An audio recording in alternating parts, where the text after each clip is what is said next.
All right, good evening.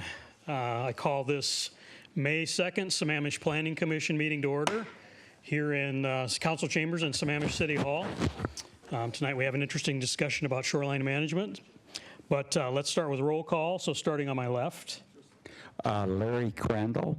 Roshino Farrell. Mark Boffman. Eric Brooks. Rituja Indapure. Mark Lewis. Thank you. Josh Amato may join us on the phone. We'll see if that works or not. There were some technical difficulties, so we're watching to see if he can make that work. All right, next, approval of the agenda. Has everyone had a chance to review the agenda, and does anyone have any objections to the agenda or comments? Okay, then the agenda for this evening is approved. Next is the minutes from our last meeting, from the April 18th meeting. Would anyone like to make any corrections? Did anyone have any comments about that meeting, those meeting notes? Okay, seeing no objections, then the meeting notes are also approved from the last meeting.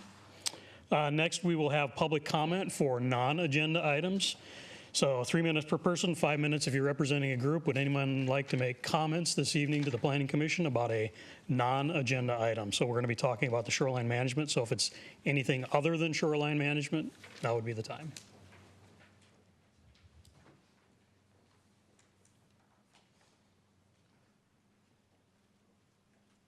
I'm assuming that these three are all for the agenda item tonight. So anyone for non-agenda? Okay. No one for public comment on non-agenda items. Let's move on. New business, as I mentioned, we have Shoreline Master Program discussion this evening, and starting with a presentation from staff.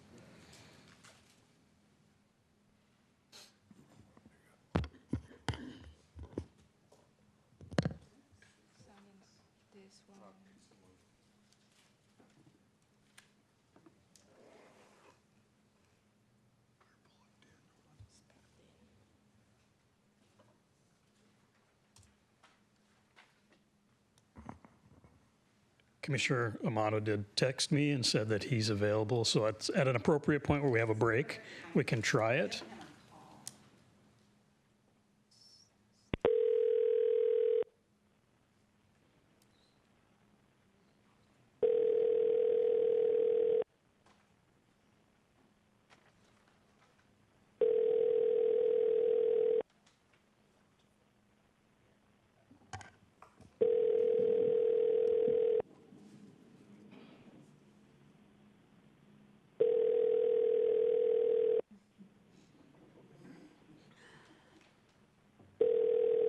I'm sorry, the person you are trying to reach has a voice.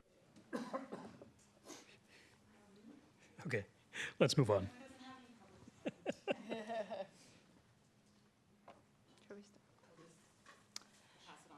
Yeah, let's go ahead and move on, and maybe later we'll try one more time, or if he texts me, we'll try again. Good evening, everyone. My name is Tracy Tree, Senior Planner with Community Development. Today, I would like to give a brief presentation regarding the business item on the agenda today, Shoreline Master Program Periodic Review. So the topics will include a brief introduction of Shoreline Management Act and the Shoreline Master Program, and what are the Shoreline Master Program update process are, and also what's the requirements for the SMP periodic review process. And then lastly, I will touch a little bit the estimate timeline for this SMP update. So I will start off, what is a Shoreline Management Act? When was it passed? So the SMA was passed by the Washington legislature in 1971 and adopted by the voters in 1972. This SMA was adopted in a response to a piecemeal development within the shoreline states. There was a great concern throughout the state relating to their utilization, protection, restoration, and preservation. So the overarching goal of this act is to prevent the inherent harm in a piecemeal development within the shoreline states. So where does this SMA apply? So according to the SMA, the shorelines of the state are generally defined as rivers and streams with flow volumes of greater than 20 cubic feet per second, or lakes with a surface water of greater than 20 acres, plus the upland area extending 200 feet landward of these waters. So in the city of Sammamish, we have Lake Sammamish, Pine Lake, and Beaver Lake. These lakes constitute the city's state's shorelines. There's the three basic policies under the SMA. So the first one is the shoreline use, and the second one is environmental protection, and the third one is public access. I would like to touch a little bit on each item. The first one, shoreline use. So the SMA established the concept of the preferred shoreline uses. These uses are consistent with controlling pollution, preventing damage to the natural environment, and to dependent upon of the shoreline of the state. So for instance, the preferred use within the shoreline of the states are single-family residences, shoreline recreational uses, and other type of developments providing public access opportunities. And the second basic policy under the SMA is the environmental protection. The SMA is intended to protect shoreline natural resources, including the land, vegetation, wildlife, against adverse environmental impacts. So all the allowable uses with the shoreline states require to offset any type of negative impact to the shoreline environment. So more than often, you will see the shoreline projects will be required to do 15 feet wide, immediately waterward of the area to be native plantings. So the goal is to enhance the environmental function within that area. So the last one, the policy under the SMA is the public access. So the SMA also includes a public access, which providing a provision for public access to public-owned areas. These include elements for preserving and enlarging recreational opportunities. For example, seeing public access like public parks or trailing system. So under the Act, I would like to talk a little about the Shoreline Master Program. So Shoreline Master Program is required under the SMA.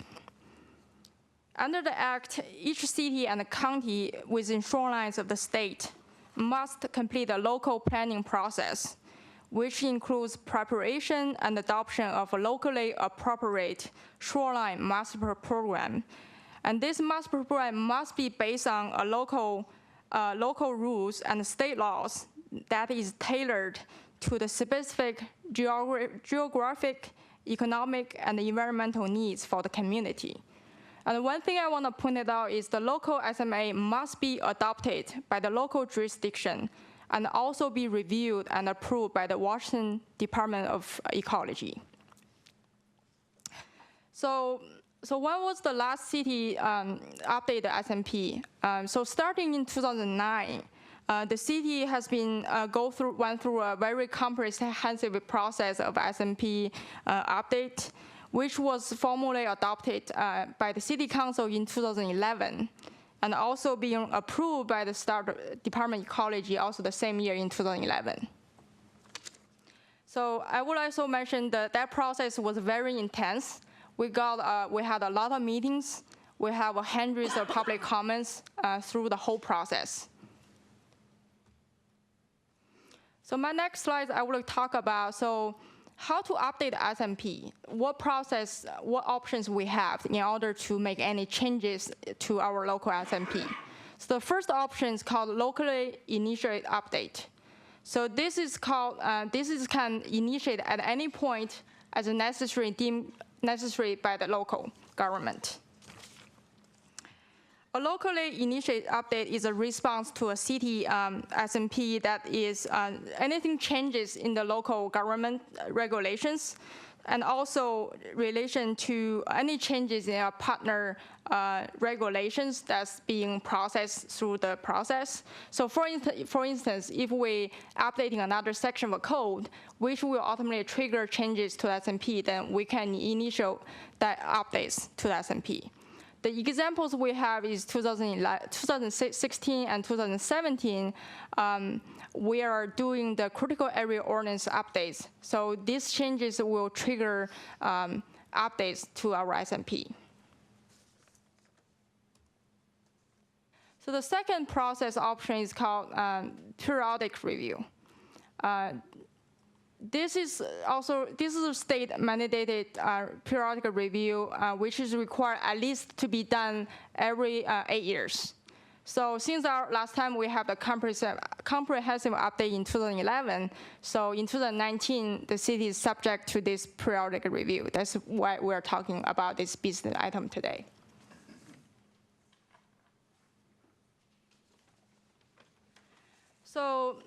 So what are the requirements to accomplish this update? The first of all is a checklist. So there's a checklist provided by the State Department of Ecology by cities conducting this periodic review of their SMP. And this checklist summarizes amendments to the state laws, rules, and applicable updated guidance adopted between 2007 and 2017 that may trigger the needs for the local SMP amendments. So besides this checklist, we also, the state also offered the city any desired changes want to address some local issues. So during this update, we identified 2 local issues. The first issue is regarding the recreational lot uses. The city has recently seen a lot of intense use of recreational lot for property, especially zone R4, intended for primarily single-family use, but has been used as a recreational use shared by multiple owners in terms like public, private beach parks or private beach clubs. So in order to address this issue, we have done analysis and providing some proposed changes to address this issue. And you can see this is the memo included in the agenda bill as exhibit number 4. So the second issue is regarding the fish-bearing stream definition. This issue was raised by a letter we received from Snoqualmie tribe. They identify there's some inconsistency between the definition of fish stream and the state law. So in order to address this inconsistency, we propose some changes, and this is in the exhibit number 5. Following that, I would like to talk about what kind of legislative review process would be like to take to complete this SMP update. So the city has decided to use this optional joint review process. This process will allow us to consolidate the local and the state public comment periods. So we'll be holding a joint public hearing with state. And we are intending to schedule this meeting on June 6, 2019. Lastly, I would like to talk about the estimate timeline for this SMP update. As you can see on today, the kickoff meeting with Planning Commission meeting as a work study session, we talk about this topic on the agenda bill. And following that, we're gonna have a joint state and city public hearing, which we'll schedule for June 6. And then the city, we anticipate, will transmit the draft SMP and all the responses to the public comments by the end of June. And we anticipate the ecology will have an initial determination by the end of July. And the city council we anticipate the city council will make adoption during September or October. And finally, we hope the ecology will approve this SMP by around October and November. Thank you.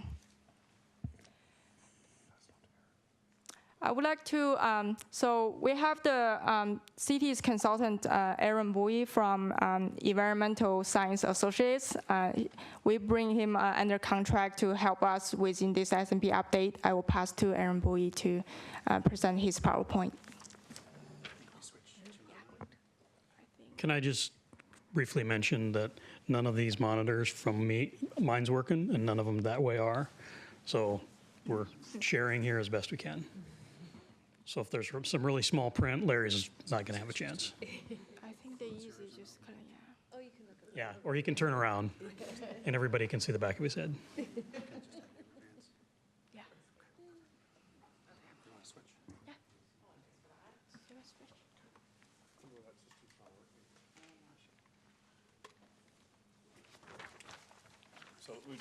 So just for the record, this is probably one of the most archaic systems we have in the building, and I can honestly say that there has not been a meeting I've been to here where there is some level of failure, and it is on the budget for replacement, complete replacement. So our apologies there. It's something that we struggle with in all the public meetings we hold in this room. So my apology. It's a very strategic way to get the budget approved.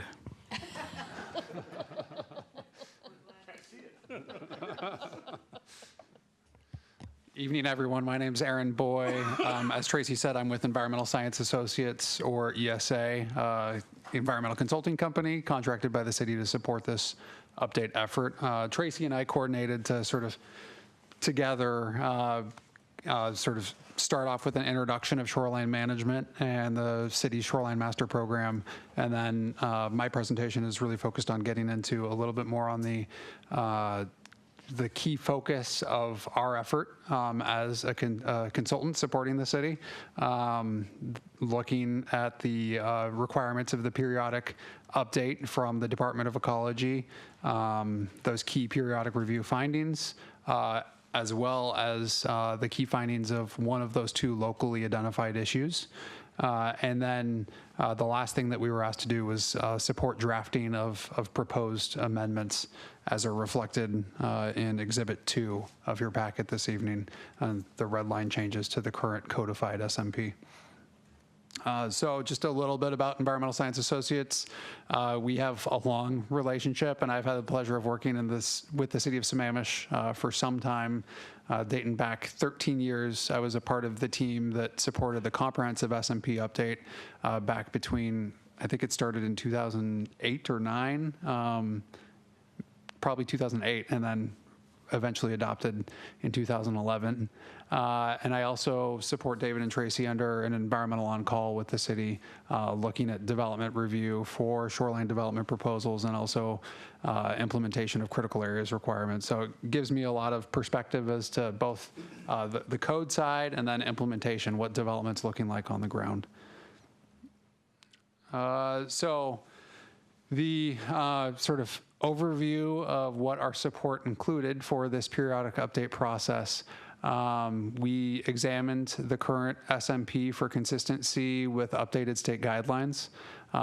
As you've seen in Exhibit 3 in your packet, the State Department of Ecology provided a periodic review checklist that provides sort of a template for ensuring that consistency. We considered that checklist along with ecology's guidance and a detailed look at the code and provided recommendations for updates. The other main component of our support was the focused review looking at private lakeside recreational lots, which Tracy highlighted as sort of the locally identified issue number 1.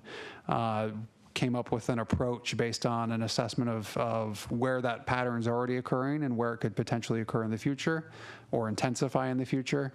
Looking at current standards for residential use, for allowances for both private residential docks and joint use private docks, and how those were working for residential properties, and also we're creating some challenges for private lakeside recreational use activities. A consideration of the impacts that are occurring from this intensification of use, and then providing recommendations to improve management for this activity in the future. And then, as I mentioned before, support with drafting the code. So for the first effort, looking at consistency with updated state guidelines, I think for those of you that have looked at the periodic review checklist that was completed for the city's SMP, you're really seeing that generally the city's shoreline management program is consistent and remains consistent with all of the updated shoreline guidelines that have been either adopted by legislature as codified in the state's RCW or implemented through updates to the guidelines, the implementing guidelines that Ecology puts in place through the what's called the WAC, the Washington State Administrative Code. So those date back to 2007, basically the time that the last round of comprehensive updates and guidelines were made by the state of Washington. So the checklist is organized in that year-by-year approach, dating back to from 2017 to 2007. Really, from 2007 to 2016, we saw almost no need for changes that needed to occur. If you're reviewing that checklist, almost every one of the lines going through the table are listed as not applicable, no update required, and there's some that are identified as optional updates. Predominantly, where it says no update required or optional, either the code is already consistent with what the state's guidelines say, and that's true for a lot of the really old, like the 2007, 2008, 2009 type situations. Where not applicable, it has to do frequently with saltwater activities, things like aquaculture, gooey duck harvesting, commercial shellfish activities, those things that aren't occurring in the city of Sammamish. And then the optional updates frequently have to do with sort of the state's responsibilities for setting a schedule for periodic updates or other things that really don't have a whole lot of relevance to local management of the Lake Sammamish shoreline, Pine Lake, and Beaver Lake. So really, they're there, the state's made those updates, but there's no relevance and no need to put them in the city's code. One thing coming out of, I think it was a 2009 change in the state's rules, was a minor update to provide some additional relief for shoreline restoration projects. If you guys looked into the detail of that update, basically all it's doing is saying if a city proposed project or a private property owner decided to do something along the shoreline that moved back the ordinary high water mark, so set back the shoreline to provide restoration and enhancement of those shoreline functions. And from that project, 200 feet extended further landward onto someone's property that wasn't previously under shoreline jurisdiction, it provides some relief where the city has the ability to basically say that the restoration project can occur without expanding the overall footprint of shoreline jurisdiction. So it's trying to eliminate one of the negative consequences that can sort of occur in an unintended way from restoration projects. So that update did seem useful and relevant to putting into the code.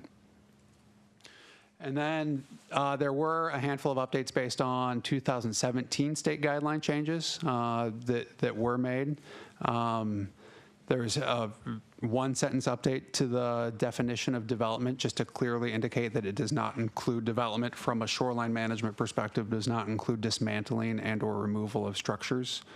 So that's just maintaining consistency with the state code and potentially eliminating a point of confusion if some sort of temporary structure was put in place within shoreline jurisdiction, potentially in a park, and asking questions about whether or not a permit would be required.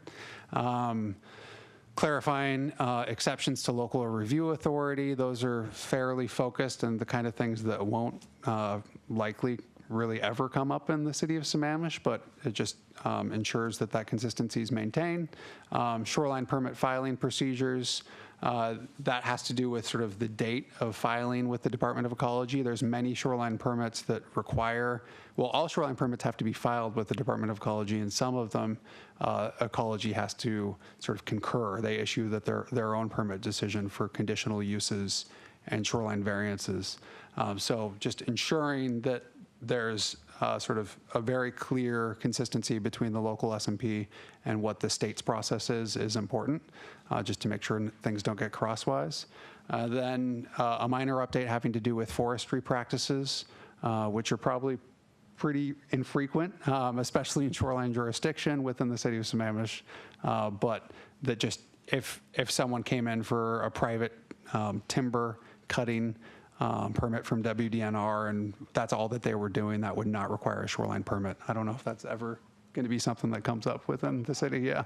And then finally, integration, just to add some additional consistency with Ecology's standard language on non-conforming uses and non-conforming development activities. That was done in a way that also maintains sort of the city's existing development approach. So there was a fair amount of effort that went into the code to provide some limited allowances for existing homes and other structures that weren't entirely consistent with the SMP that was adopted in 2011. Some relatively sort of small allowances for improvements to those existing structures.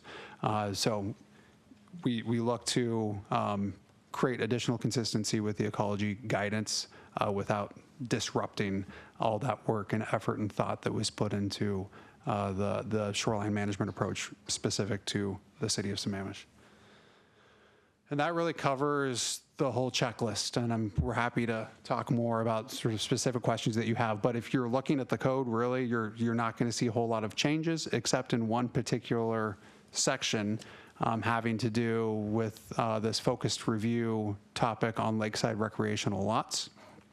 Our approach, working with the city staff did a query of the parcel database to identify lots where they've been getting shoreline permit requests for shared use docks, large dock type facilities, I think is the primary thing that sort of has been coming in, that of a development activity that requires a shoreline permit. And through those permits, the city managed to identify 6 lots where really this pattern is actively occurring and pretty clearly seen, and an additional 7 where recent permit requests have come in, so there's potential for a future dock on an undeveloped property where there's not one right now, and along with that dock, likely anticipated intensification of use. So just to step back momentarily, kind of the overall pattern of what the city's been seeing is it's relatively small lots generally that can't support, or it would be very challenging to permit a single-family residence. These are established, privately owned lots of legal record, generally under 4,000 square feet in size, kind of squeezed between the East Lake Sammamish Trail and the shoreline itself. There's a long history. You know, the lot pattern's been established for decades, and there's been some recreational use on them by those private owners for some time.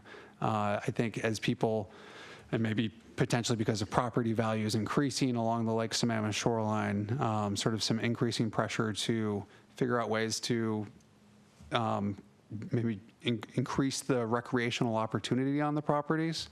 So owners, there's been a little bit more of a pattern where what might have been previously a single owner is creating an ownership group through some structure where there's multiple families, multiple people that are all seasonally using these properties for recreational use. Sometimes access is challenging. There's, you know, as with many of the properties along the Lake Sammamish shoreline, those private drives coming in create access challenges. And for many of these lots, there's actually no existing improved vehicular access down to the properties.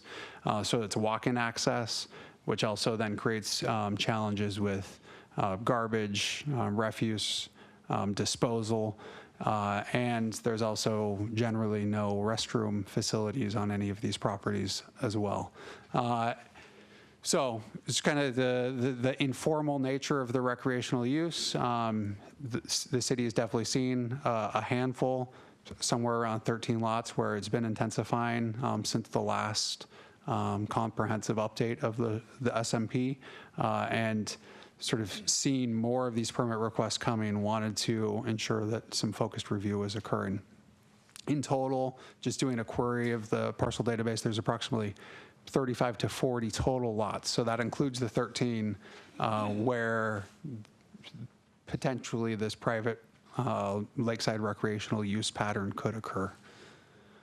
This image is highlighting one of the lots. It does have an existing dock. You're seeing multiple mooring buoys out in front.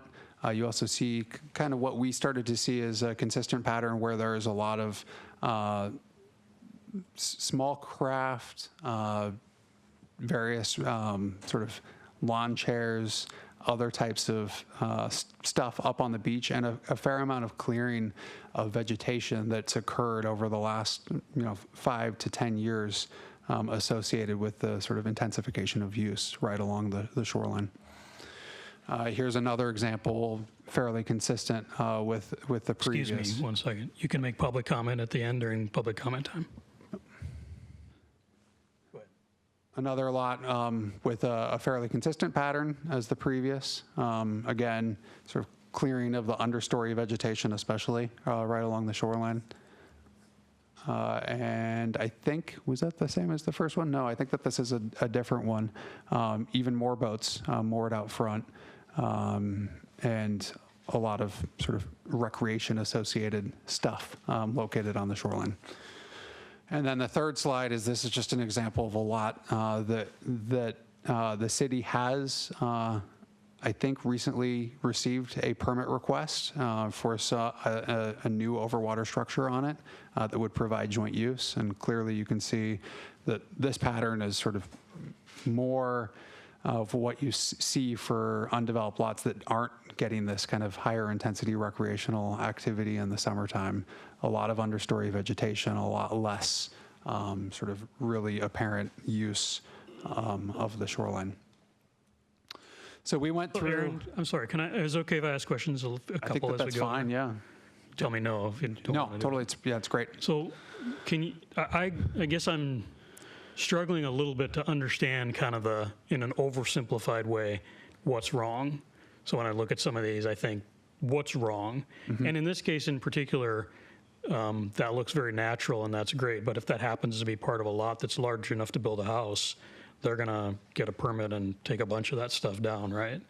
So I'm trying to figure out, if it becomes a joint use lot and they want to put in a dock and clear it, what's wrong with that? Is that the same standard as if somebody's building a house there, or what's, and when I see boats moored, can you help us understand in the context of the shoreline management, what it is we're looking at that doesn't fit in with the goals and objectives of the shoreline management plan that we have or that we're talking about? Yeah, I definitely would say that appropriate use of the shoreline and residential shoreline development is actually mandated and encouraged by the State Department of Ecology and the state guidelines as one of the sort of preferred shoreline uses.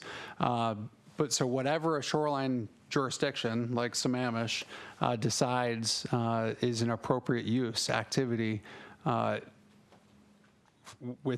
along that shoreline, whether it's Lake Sammamish shoreline or Pine or Beaver Lake, that's acceptable. And I think that appropriate use and development is encouraged by the Shoreline Management Act. It's just that what the city has been seeing is sort of, it's these private properties within a pattern of private residential single-family properties where it's kind of a new use activity that's occurring that really wasn't captured and identified as a specific use by your existing shoreline master program. And with the permit requests that have been coming in for that sort of development, it's become a bit of a management issue. And I think the key things that are concerns for the city is sort of this unplanned, unmanaged impact to the shoreline itself and the vegetation. So it's people using the property, clearing of vegetation, whether it's intentional or through trampling. You get more bank erosion on the lake bank itself. So you're all of a sudden you're starting to lose some of that bank, and which can lead to requests for shoreline armoring. All of those changes to that fringe along the lake shoreline has effects on the salmon populations that use the lake for juvenile outmigration, for returning back. They rely on these shoreline areas for outmigration, for rearing. I don't know if you've heard about kokanee salmon, but it's a population I'm sure you have that's on the brink in Lake Sammamish, and it critically relies on a few of the tributary streams and the lake itself for its life cycle, for its habitat and survival. So sort of these incremental impacts to the vegetation occurring right along the banks definitely have implications for the fish and for wildlife that are associated with the lake. The other things that are occurring, with sort of undermanaged and under sort of planned for recreational use from multiple boats and from multiple parties that are coming down, there's greater potential for water quality impacts, both from fuel spills, from bathroom activities that really aren't happening in a improved facility, and from just general refuse not being disposed of appropriately.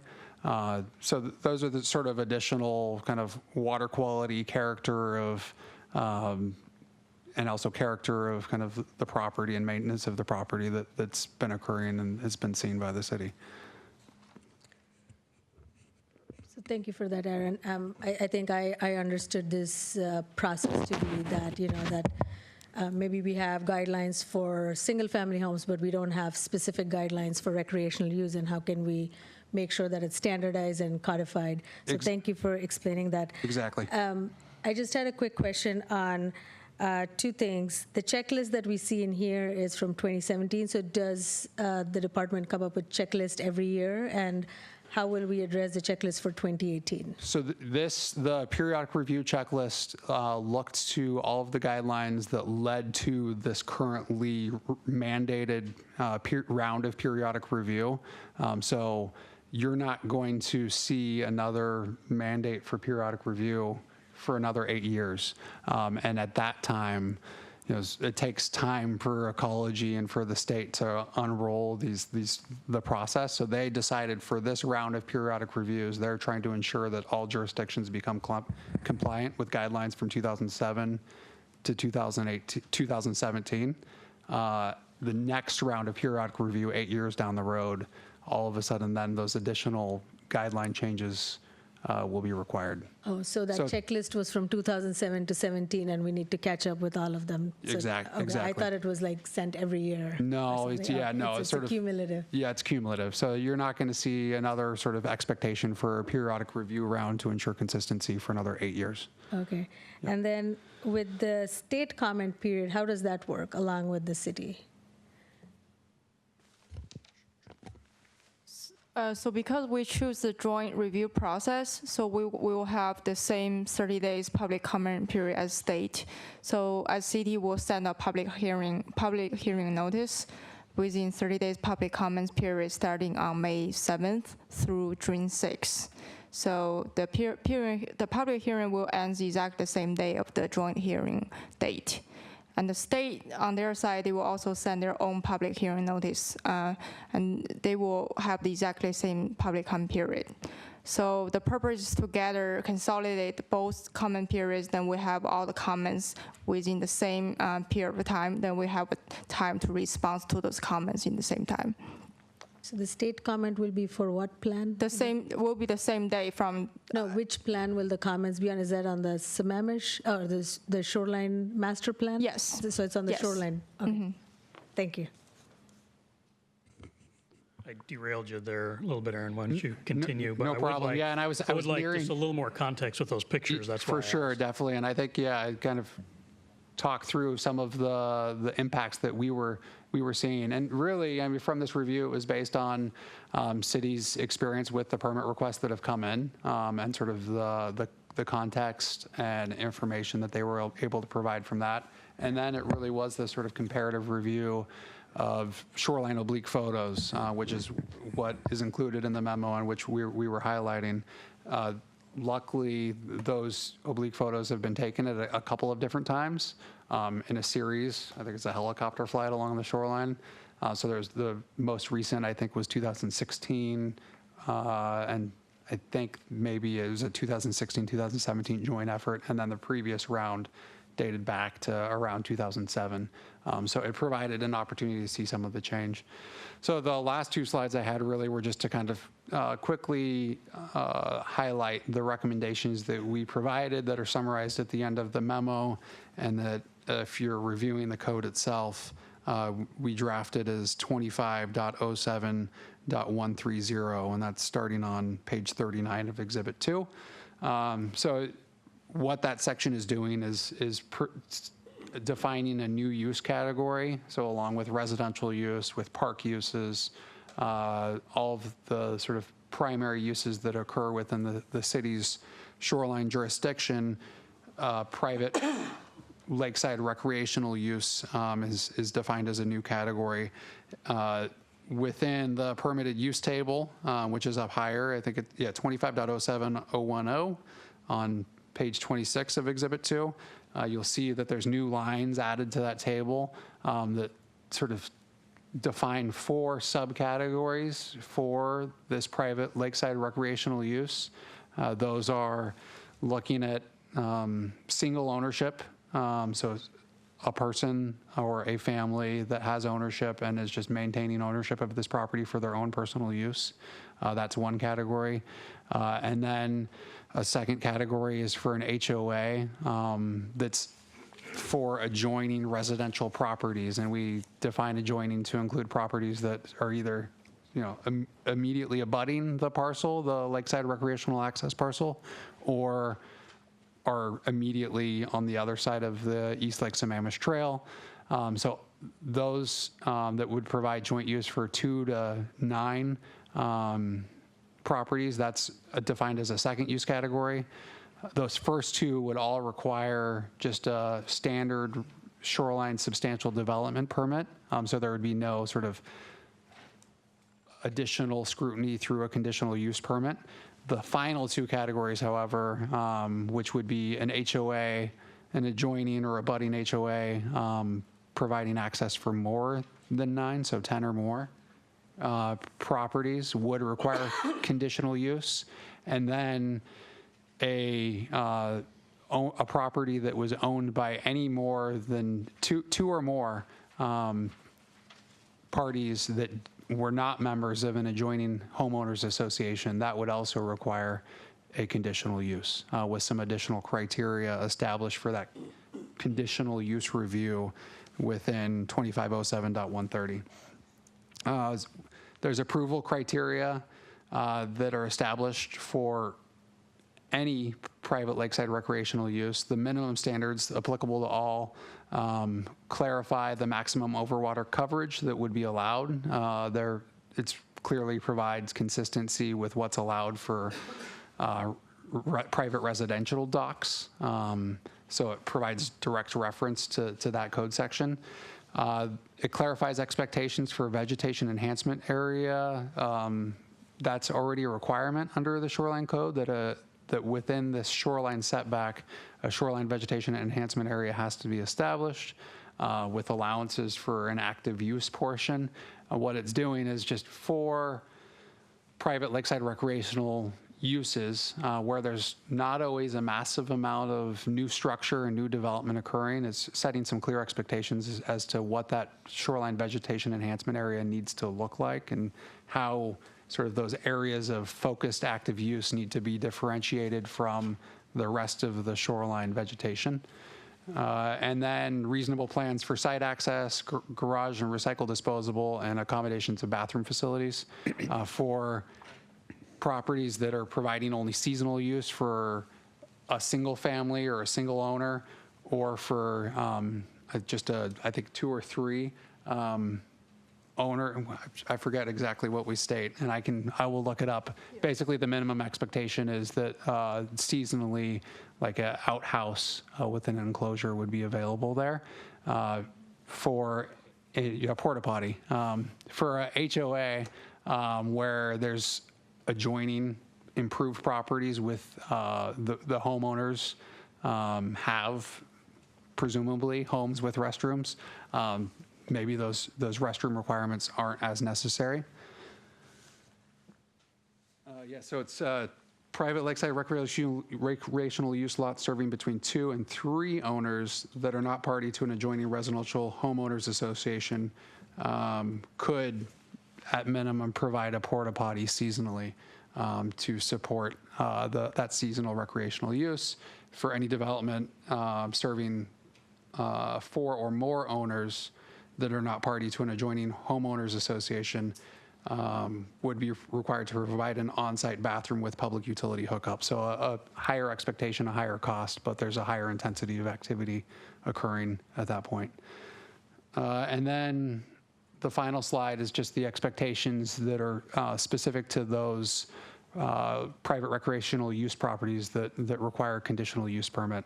So all of a sudden, requirements for establishing off-street parking as part of sort of appropriate provisions for access are required, appropriate location to have garbage and recycle facilities on the property. So just like a home is required to have a spot to provide for garbage and recycle bins, it would be required for these properties as well. And as I just discussed, the restroom facilities requirements gets to be a bit more stringent, and from our perspective, appropriately stringent for those proposals requiring a conditional use permit. And where not associated with an adjoining HOA, limiting the number of owners.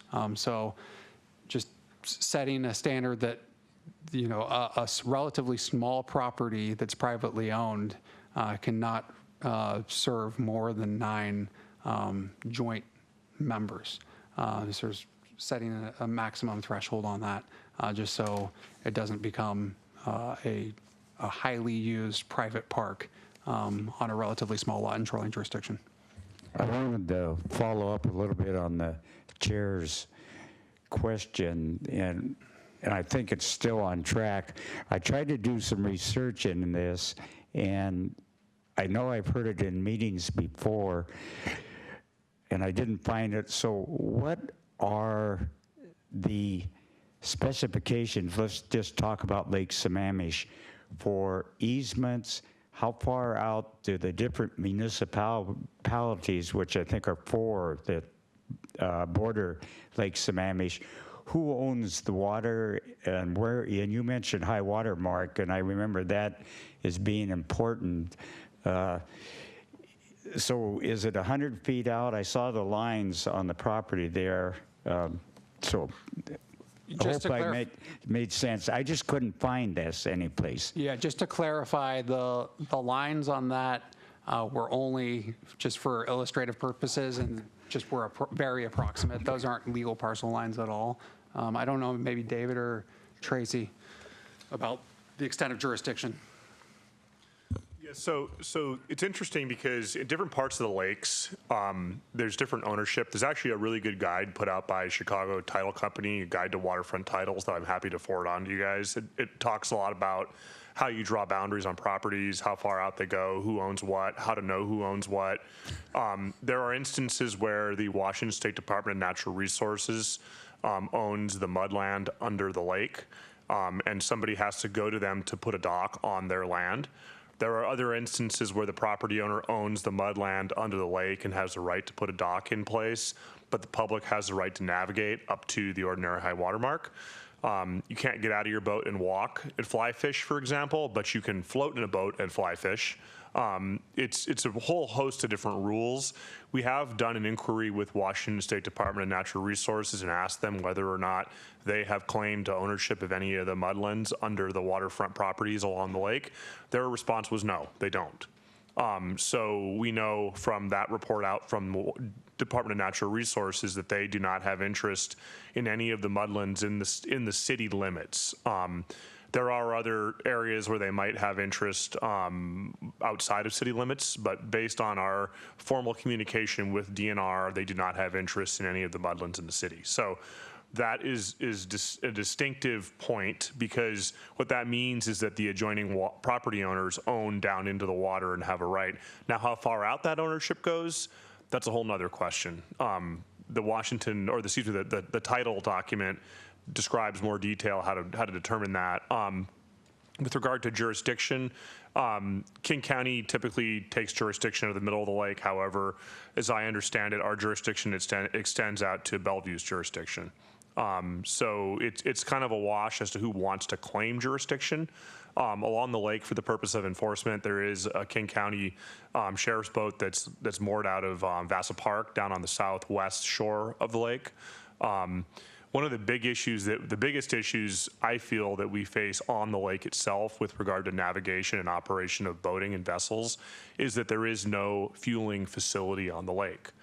There was a fuel barge that was in operation for a period of time, off and on. However, they got sideways with the Bellevue Fire Department, and the Bellevue Fire Chief and Fire Marshal shut it down for a period of time. I'm not familiar as to the outcome of some of the legal appeals that were ongoing between the city of Bellevue and that fire barge, or that fuel barge facility. It may be back in service. I don't know. I haven't heard. I need to check in with them. In the last 5 years, I've never seen it out there. So that was historically the only way to fuel your boat without actually either schlepping cans down to the lake or pulling your boat out on a private or public boat lift, hauling it to a fueling station, fueling it, and putting it back in the water again. So one of the issues that was raised numerous times to us by several different parties was the concern around the proliferation of boating facilities. When you don't have a boating facility, you're required to take your boat out of the water at the end of the day, whether a private or a public boat launch. And by putting it on the trailer, that facilitates your ability to actually fuel your boat. By leaving it on a mooring buoy or on a dock, you end up trying to fuel your boat from the dock yourself, which many people have cited is one of the biggest issues with water quality, is the spillage that goes along with that. The Washington State Parks boating program actually identifies that as a major issue. So much of what you're seeing here is resultant from public comment we receive. We do have quite a few citizens along the parkway that are concerned with the proliferation of these types of activities. And they have, as part of our permitting for these types of facilities, raised these issues to us. However, these facilities represent a loophole in our regulations because our vegetation enhancement area is typically something that is implemented through development above the ordinary high water mark within the shoreline setback. It is something that if you're not actually meeting the definition of development, you're able to skirt. So what we see is that when somebody builds a dock is typically located below the ordinary high water mark, as opposed to above the ordinary high water mark. So there's a distinctive loophole in our code right now that some of these applicants have actually turned around to us and said, well, make me do it. You can't make me do it. I'm not going to implement the vegetation enhancement area. Too bad. And we then hear from their attorney. And because our code does not actually require it, because it's related to a specific type and form of development that occurs above the ordinary high water mark, we have no way to actually have the appropriate, what was seen at the point of adoption in 2011 of the Shoreline Master Program as appropriate mitigation measures for development, even for residential development, we're not seeing happen on these projects because the people that are pursuing these permits are not wanting to do it voluntarily. So what we see is a loophole. Really what this comes back to, and I think that Aaron and Tracy were trying to describe it is that in the major update process that began in 2008, ended in 2011, the city was required to put together a set of regulations that met the state guidelines. And what the city then was required to do was to demonstrate that the anticipated application of these these regulations at the rate of development that was forecasted and modeled based on past activity. So we went in our permit system and we said, okay, over the last 10 years, we've done this many of this type of permits. We anticipate that this many more will come in. We have this many lots that are eligible for these types of permits.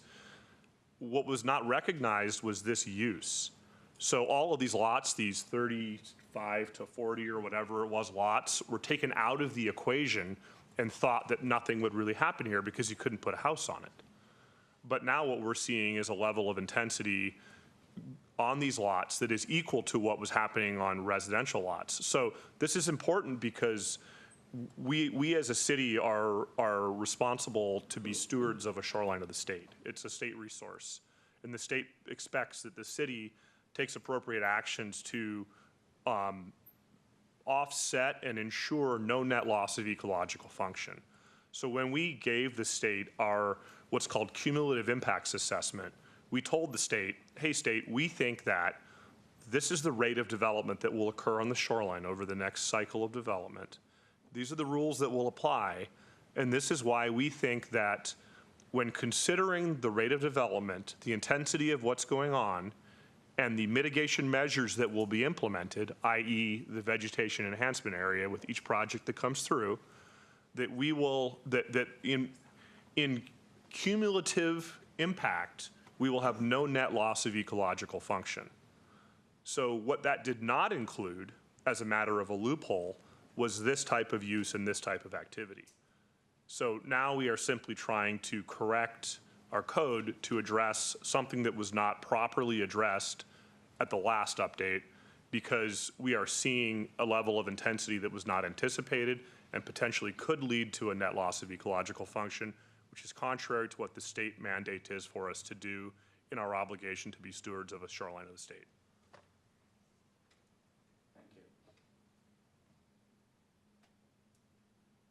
Aaron, were you finished? Yes, this is actually my last slide, so I am finished. Yep. All right. So I presume we can have a period for questions. I have a number that I actually had emailed, and I have a few more, but I'll wait and let other commissioners ask their questions.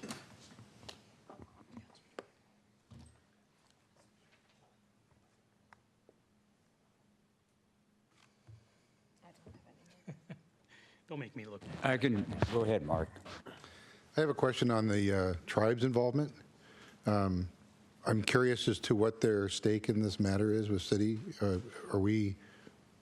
Is part of the Lake Sammamish part of their lands, or why are they so involved in this? They have fishing treaty rights, so they have interest in the fisheries, and what their interest is protection of aquatic habitat, as that directly corresponds to water quality and to fish health. And it's not just one type of fish they're interested in, and that's the issue here, is that our definition, as was developed many years ago, really focuses on salmonids, one type of fish, and they're interested in changing the definition to protect habitat as it relates to all fish, because what they see there is that that increases habitat, that increases the, I don't know what the right term is, I want to say the benthic index that goes along with a typical water course where it eventually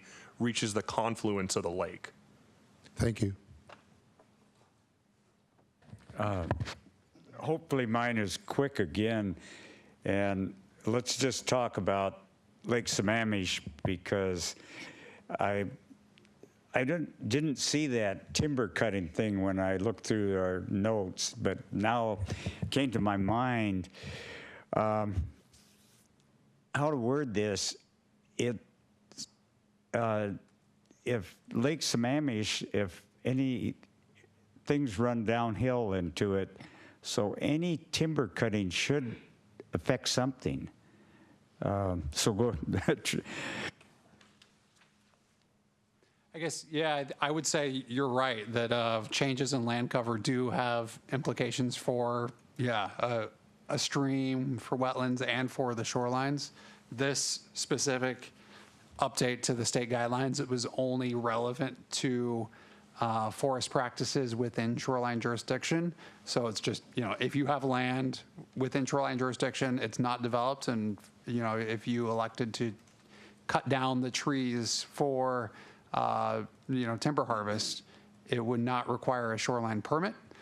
There would be other review requirements. The State Department of Natural Resources for private timber harvest has a slew of regulations to try to ensure that what you're talking about, the implications from timber harvest, are addressed. But they're not particularly relevant to sort of activity that could occur within the city's shoreline jurisdiction. Thank you, Aaron. Yeah.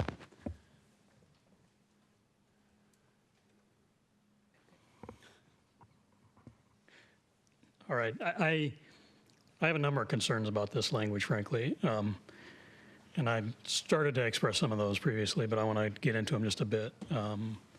One of the things I don't quite understand is what exactly it is that's changed. And when I say that, I don't, so for example, I know that Inglewood Hill neighborhood has had a community shoreline component for, I don't know, decades, at least 30 years, I think. So those have existed. To say that this is a new use isn't quite right, because those have existed for a long time. But my perception is that the intensity of use or the number of these uses is what's changed.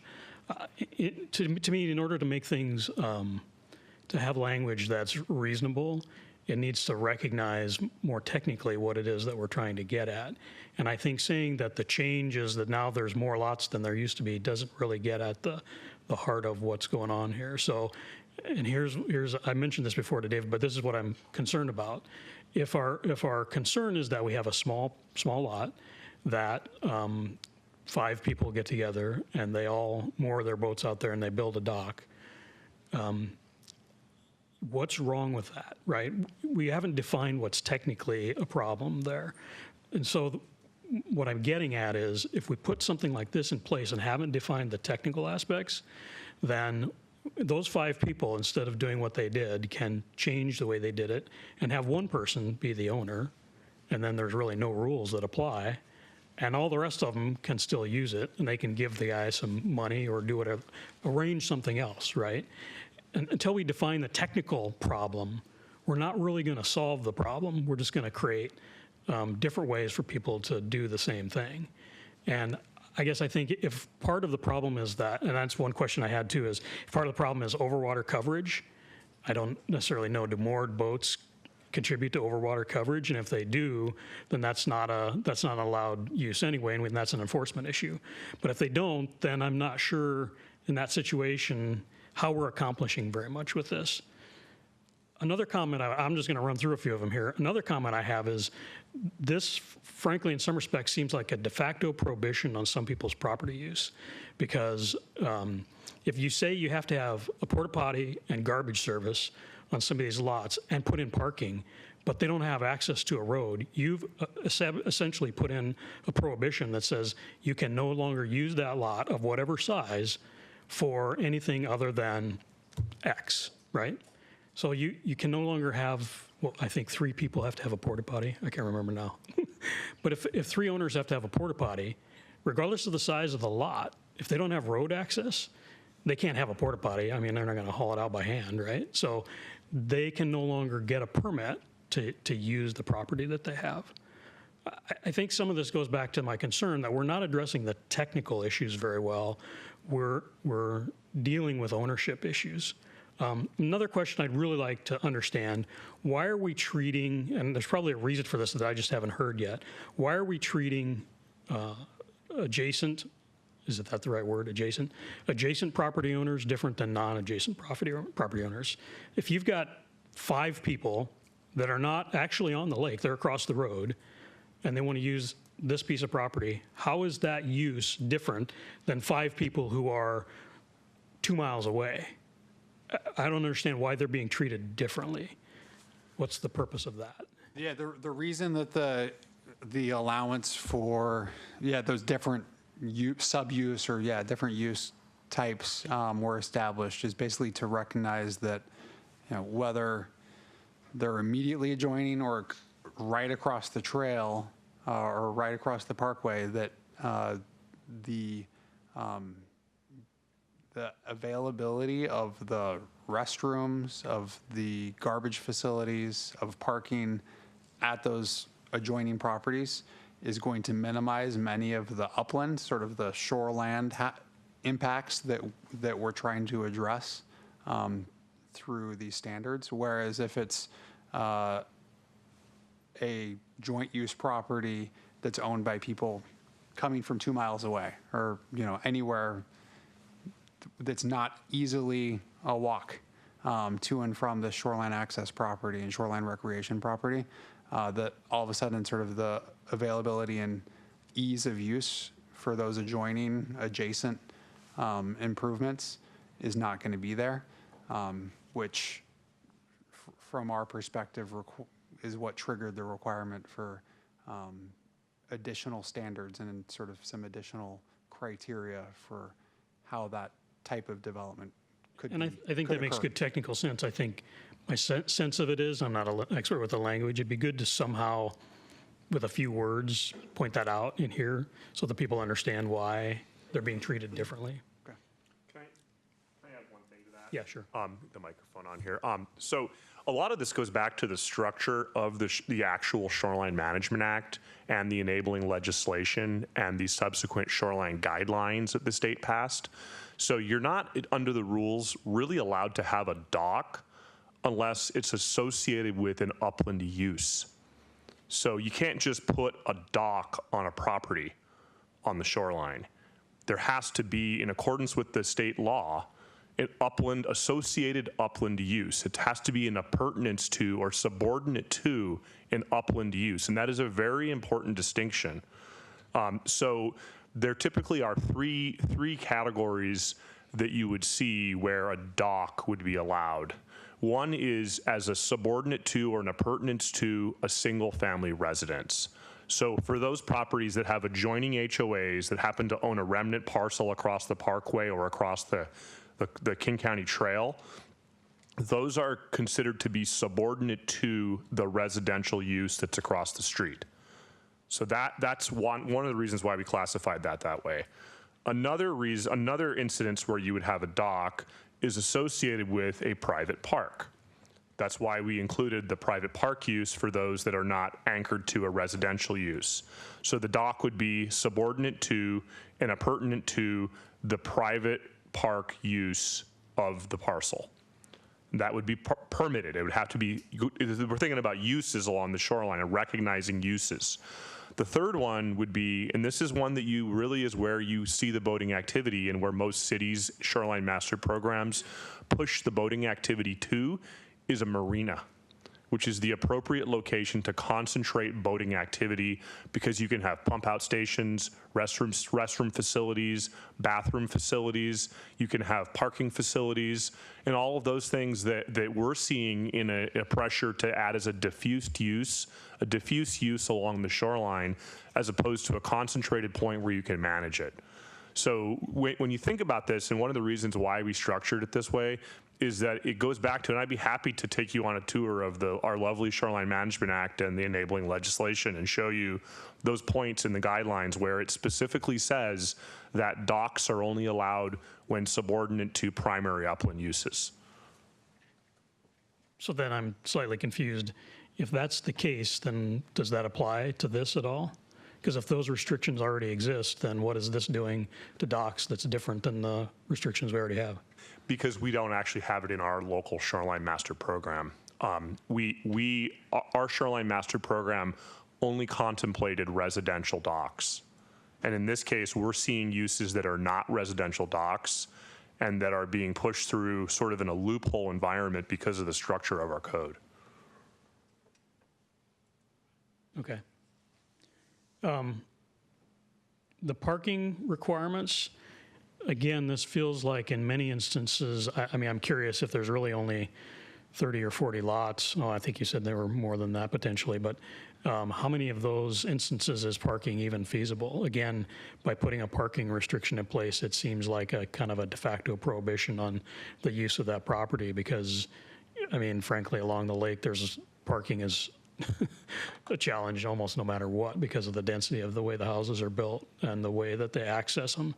So if we require 2 parking stalls, I understand why, I absolutely understand why, but again, it feels like we will have a difficult time with that just because it doesn't seem very feasible. Yeah, as part of our review, you know, when we were identifying these potential parcels, we did map them, but we did not do sort of that level of detailed analysis of which ones, you know, had an adjoining unimproved right-of-way and adjoining improved right-of-way. So I couldn't tell you what those numbers are. From looking at the obliques and just kind of the condition of them, I definitely agree that, you know, there are a fair number that are walk-in properties currently and are sort of designated as only accessible that way. And I think that that's part of the parcel record is, you know, the access, whether it's walk-in or has an adjacent improved right-of-way. So we probably could get that information and provide it. But yes, I mean, I think the triggers for when parking would be expected and sort of along with that opportunity for reasonable garbage and recycling facilities was trying to say that, you know, if you have a private recreational use that's going to have a certain intensity that's beyond one family or for the HOA situation, providing recreational access for more than 9 adjoining surrounding homes, that then in those situations, there should be an expectation that there is available off-street parking and access to that property to minimize this sort of unplanned, unmanaged use and access that the city is starting to see as occurring. And I understand all that, but I would again point out that I bet if we went through and looked at these 40 lots, almost none of them can put in 2 parking stalls reasonably, because that's probably why they are the way they are. So what you're doing is essentially saying no one can use any of these other than for a couple of families, right? And I from the standpoint of preserving the lakeside, the environment, I completely agree with that. But there are people who own property down there that certainly will not agree with that, and I think we need to take their interests into consideration as well as the environmental interests, because that's part of our job, is to balance all of this stuff together and try to find ways to live within the Department of Ecology's requirements while still providing people to utilize their property as they can. So we could definitely look at that, and I hear what you're saying. It's kind of like there are some that are fundamentally unable to provide parking, period. They don't have access to a road or a private easement or a driveway or anything.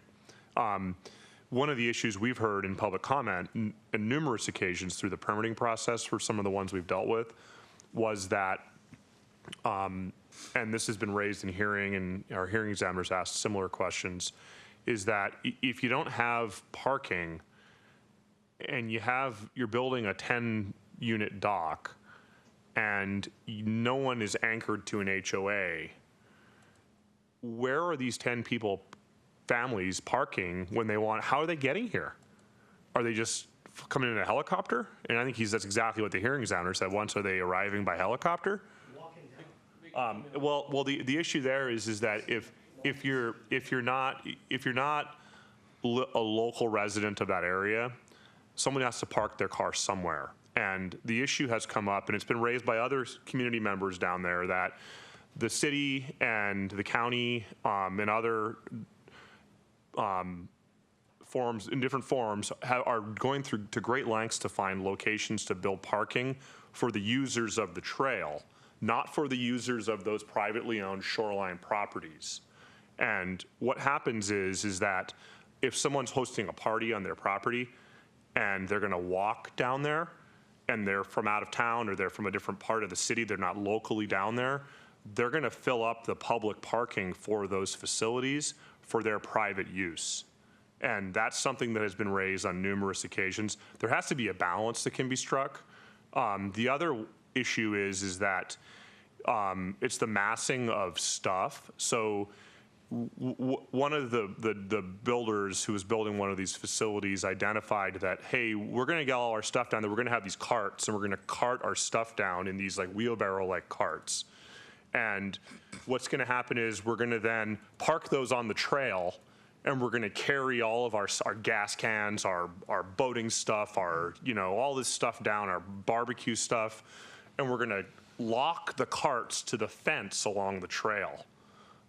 So then we're left with an impact to the main public use down there, which is the trail use, by people just leaving their wheelbarrows down there along the fence. There's all these things that we've heard through public comment.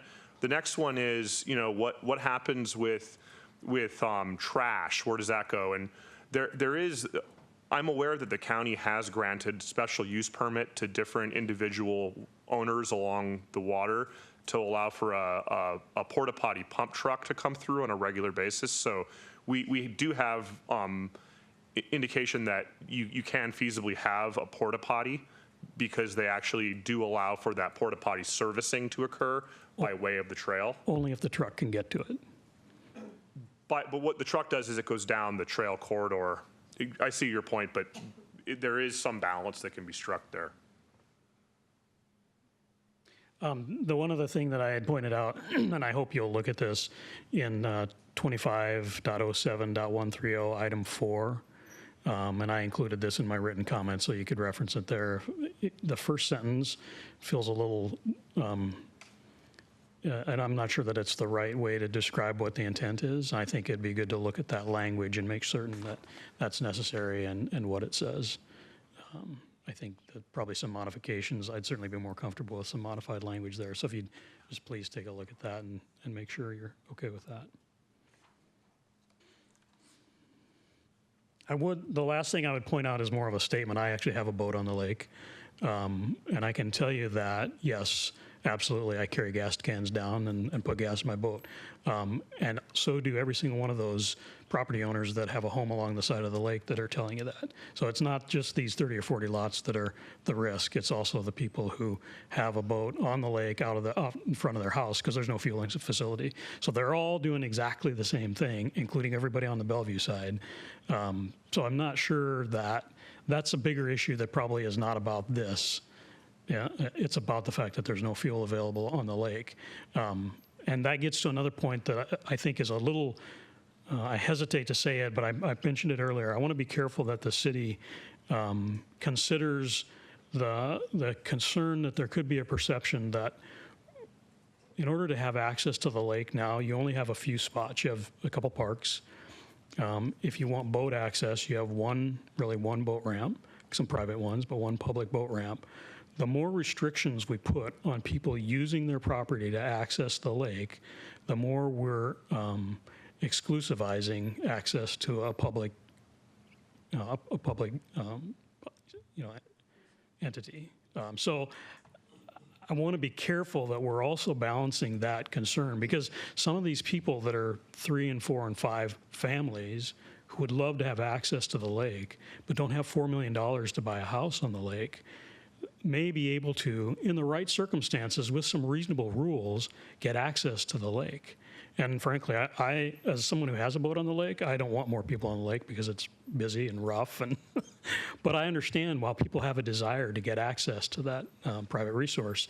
And if we're putting in place further restrictions on providing access to people that aren't multimillionaires, we need to be cautious about how we do that and make sure that we're balancing appropriately the needs of what's there right now with other people that would like to utilize their property. So that's just my comment to close the questions that I had. If I could follow up to that Sure. comment, so for us, this represents the comments that we've heard over the years in permitting these types of facilities. And what we did was we brought to you a set of rules that were in draft form that we felt addressed the width of comments that we've heard. If there are some of the items included in here are ones that you feel are overreaching, are not really on point, maybe sort of not really addressing what the issue might be, they can be eliminated. So really, this was our best attempt at trying to address the full width of issues that we've seen raised in public hearings, on appeals. We've received appeals. One of the appellants is here in the room. Maybe they'll indicate why they were appealing a project we were working on. So we're really trying to address some of the public concern around these types of facilities, because they are facilities at the end of the day. And if you feel these rules if we should have some sort of rule, and maybe we try and right size it, we'll take your comments here and we'll try and turn the dial. If you feel that we really shouldn't be pursuing this and you wanted to all sort of pass off that comment of, hey, we really don't need to address this, it's not an issue, we'll happily go on our way and pursue just the standard periodic review. But this is something that we do come across routinely in permitting on the shoreline, and we felt it was appropriate for us to have a conversation about it. And we put our minds together and thought about all the things we've heard and how we could address those items. So that's what this represents. And I will just add that as the naysayer here tonight, I do appreciate the work that's been done. I understand this is a real issue and needs some work to try to get it reined in a bit. I'm just hopeful we can provide some balance and that not only is reasonable for people, but also doesn't put us in a position of then having to go back and revisit again and again to try to, dial it to something that will work and not represent a bunch of legal challenges and so on. So I do really appreciate the work that's been done. Thank you. Anybody else comments? Mark? Yeah, I have a couple comments, and I do appreciate the work you've put in too. It's obvious there's a lot of work that goes involved in this, but as somebody that does not have a boat, well, I have a canoe, but I don't have a motorboat, and I don't have property on the lake, I would love to have a boat and property on the lake. And if I could not afford a house, I would use that property in the summertime to have picnics and entertain my friends, and it's my property. I don't understand the issue. Now, if they're leaving carts on the trail, that's an issue, but that's an issue that needs to be addressed without restricting their freedom to enjoy their property the way they see fit, as long as it falls within ecological rules that are already on the books. So I agree with the chairman that we have to be very cautious and not get into overreach here and try to balance the objections of the people that have been making these complaints with the freedoms of the people that own the property to use their property the way they see fit. I do have a question considering what you said about unintended use. I don't go to the city to determine how I can use my property, and I don't think the city's role is to tell me what I can and cannot do to that extent. I understand there has to be rules. I've built a building on my property and fought the city for 6 months over a permit that was absolutely ridiculous. So it seems that the city overreaches sometimes with good intent, but it's the perspective and the perception of the city that they have the right to do this that kind of bothers me, that this overreach seems to be routine. Somebody said the exception to the upland use was a private park. Is that correct? And the private park is how you're going to look at these properties? So, but they have to have a permit to have a private park? I think I heard that too. So this goes back to, again, the structure of the Shoreline Management Act. So when we started this, we tried to describe a little bit about the basics regarding shorelines. Shoreline jurisdiction is where the city is in the role of serving as an agent to the state. And there is a much heightened level of scrutiny around what occurs. And there is actually a structure around what uses are allowed. So and I don't mean to be flippant to your comment. It's just there is actually a structure and a system around what uses are allowed along the shoreline. And that is exactly the purpose behind the Shoreline Management Act. What they don't want is uncoordinated, unrestricted, piecemeal type development where I call them nibblers, where a nibbler will go in and next thing you know, the whole thing is hardened, right? So what they do is they look at a prioritization of uses, and it's those uses, this use being one of them, being the private recreational use of the shoreline, is one that is given because it goes sort of along the water dependent is the first priority of use. Water related is the second priority of use, and there was one more water Associated? water associated. Oriented. Water oriented is the third level of use. But the state really has, I would almost call it a prohibition on docks, unless the dock has an associated use that goes along with it that is the primary use of the shoreline. So Recreation is not a primary use? it is, but then what they would want to know is, well, what is the upland anchor use and how is that established? What sort of amenities go along with that? Because what the state has done and through the passing of the act is they've anticipated that there will be certain types of activities that will be detrimental to the ecological function of the shoreline.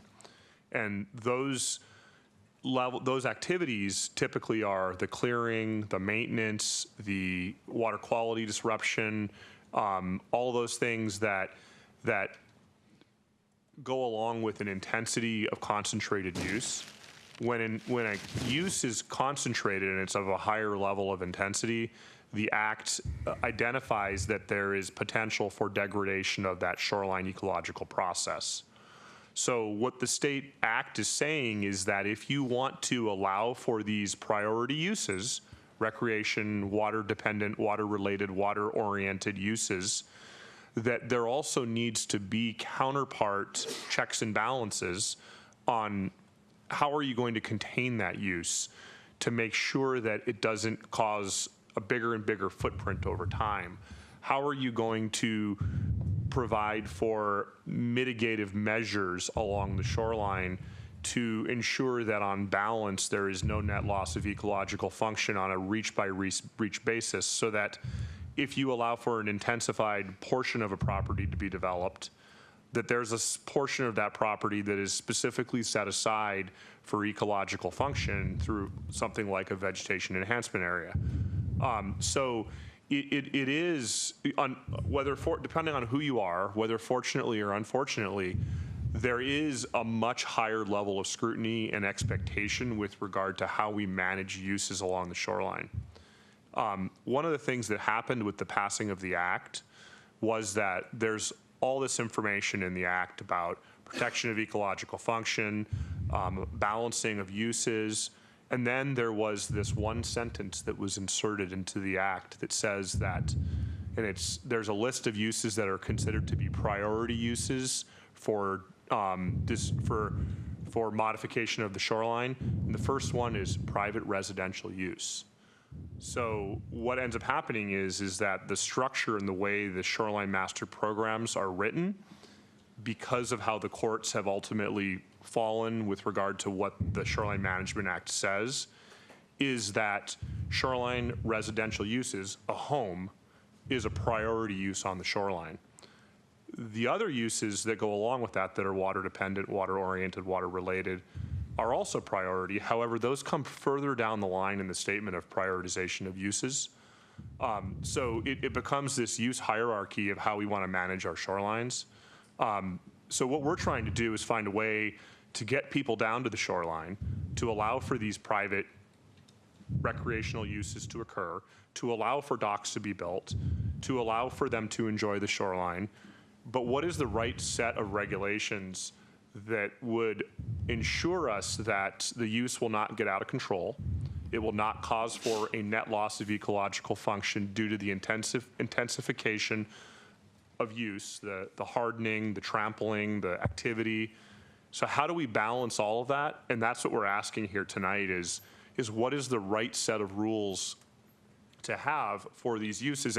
And we could let it go, but the next time we come back to this again, and the next time the state looks at what's happened along our shoreline, as we are required to, they audit us basically on what's happening along our shorelines. And if they note that we are not in compliance with and not living up to the promise that we made through our cumulative impacts assessment, then there will have to be some stark changes.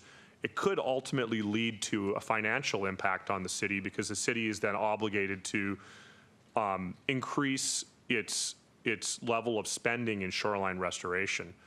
When a city is looking at being compliant with the Shoreline Management Act, there are two fundamental pathways it can follow. Usually most cities have somewhat of a hybrid approach to it. On the one hand, a city can allow a lot of development on its shoreline, but it can also have a fairly robust shoreline restoration plan that is publicly funded, that identifies public purchase and ownership and holding of lands, restoration of those reaches of the shoreline that are in public ownership. And a lot of money can go into that to offset the development. On the other hand, a city can spend very little money or no money in shoreline restoration, not own land, not hold land, not improve land, and it can carry a fairly heavy stick with regard to shoreline development and put the onus on the individual private property owner to make net improvements over time to offset the degradation effect of development along the shoreline. Okay, I'm going to stop you there. I think we're getting into the weeds a little bit too much. I completely understand, and I said that at the beginning, that there needs to be some regulations. What I'm concerned about is kind of what I came in contact with, when you have these 4,000, 5,000 square foot homes on postage stamp lots with very little permeable land left, and the city's challenging me when, with my addition, I had over 60% permeable land, and it was the way the words were written in the way the permitting was for contractors, but it affected all private owners too. That's what I'm concerned about, and that overreach, or that not thinking through the ramifications of some of the ideas that unduly impact the property owner. That's my only concern, and I think we're going to be able to do that. So thank you very much. I just had a comment. I just think where I firmly believe in the rights of an individual to develop their property, and I wholeheartedly believe in property rights. But then it's almost kind of the same situation that we find ourselves with Town Centre right now, where property owner has a right to their land and develop their property as they see fit, but we have to balance that with the overall impact that has on our community at large. And so I find myself in a situation where I'm holding two opposing opinions because I wholeheartedly believe that when you own a piece of property, you have a right to use it as you see fit because you are the owner of it. But I also am concerned with the health of our lake and the environmental impacts of its uses. So I'm going to be interested in learning more about this and learning more about how we can balance both of those two things, but keeping our lakes and our water healthy, but at the same time allowing our property owners to use that property in the way in which they always wanted to and desired to, and to the best use for their families. So it's a very interesting discussion. I find myself pushed and pulled in all kinds of directions. So I'm just interested in learning more. I think the last one on a whole another topic, and that's item 5, the letter.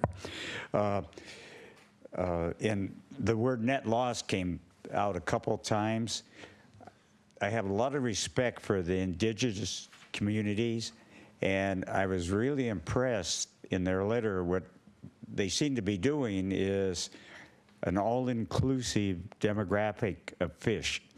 So they're not trying to single out this fish or that fish. They're trying to be the communities or the neighborhoods or all fish. And hopefully that will, no pun intended, but help the net stay someplace. And that's about it. All right. Well, thanks, staff, for working through this. We appreciate the presentation. I have a few comments and some questions. I'll start off with a question. It's kind of related to Mark's question earlier about, so as a percentage of the total lake lots, what percentage are these lots we're talking about? And maybe expanding on that, like, you know, if you had 100 miles of lake shore, are these 20 miles worth of the 100 miles, or are they, you know, what percentage of the lake shore are they? Certainly somewhere, I mean, in terms of miles, it's even smaller just because they tend to be they're smaller and narrower lots than Right. some of the larger lots. So I would, you know, I'd say probably less than 5% of the miles of lakeshore, and then in terms of accounts, definitely less than 10%. Right. Okay, so 5%. You know, lake access is, I think it's been pointed out, is very low, right? And we used to have a boat a long time ago before we had kids. And one of the reasons was we stopped using it when we had kids is because there was no place. And once you sit the boat in the water, you know, unless you want to fry out in the sun all day long, there's nowhere to go to use the restroom or take a break from the sun or anything. So I can see why the attraction for these lake lots, right? And maybe it's a commentary on what we need to do as a city. You know, maybe we need a marina. Maybe we need to start acquiring some of these like lots, start increasing access to the lake, and maybe that would actually eliminate some of this problem. You know, maybe the city could provide some toilet facilities along the trail for trail users, and then they could also be used for some of these lot users. Because if you can only boat into the lot, you know, there's going to be, how are you going to get parking? How are you going to get a garbage truck? It's just not going to happen. So that kind of, I think, could create some undue hardships. When I look at the memo that was put out here, there was some concern about additional hardening of the lakeshore and how that's bad for fish, and how we're concerned about that happening on these rec lots. Yet these rec lots represent 5% of the lakeshore, and this hardening is a common thing done on residential development. So I'm really start questioning although I want to respect the ecology and believe that we need to worry about that, I wonder really how big of an issue that is in this context when essentially the residential use gets to kind of almost loophole a lot of these things we're talking about in the SMP, including visual access. It's not just physical access, it's visual access. And in fact, some of these lots are providing that visual access and is satisfying the SMP policies, where on a residential side, it's not. So it's kind of like we're picking and choosing which things we want to say that are important out of the SMP, and then looking at these different lot uses and saying, we're going to use these group for these lot uses and this group for this lot use. So I think we have to be careful with all that. So even though I thank you for working through this, I don't envy you for having to work through this. So I guess those are just a handful of kind of observations and things that I came up with that struck me. Thank you. I could raise for me, that just in my observation and working through a lot of these permits with the staff, the biggest thing missing from our code is that applies to residential development, but in these individual lots, it does not apply to because of a loophole, is the implementation of the vegetation enhancement area. So if, at the end of the day, if the only thing we got out of this was a requirement that with a private park type use being put on these lots, was that they were required, just like a single family lot was required to implement the vegetation enhancement area, I think we'd be on track.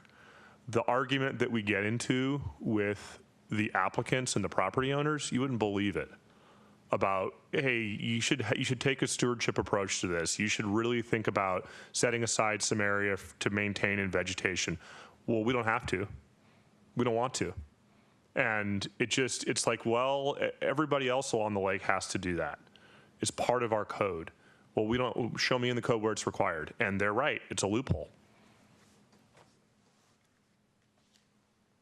Right, and I think that same type of scenario could be when one looks at the code, and I guess we have to think about the code as a series of the NSFP is a series of policies, but then it's actually enacted into actual code language later on that's used by staff to implement these things, and that's what we're missing. But I think Tracy and I had a conversation about a proposed residential development, and I made the comment about, well, what are we doing to balance this visual access thing? And I was told, well, we don't really have any hard code in here to enforce anything, so it remains at the policy level forever kind of realized, yet the public reads it as and expects it to be realized, but there's this underlying legislation at the state level that kind of eliminates those things from ever being realized, I guess, is kind of what I understand.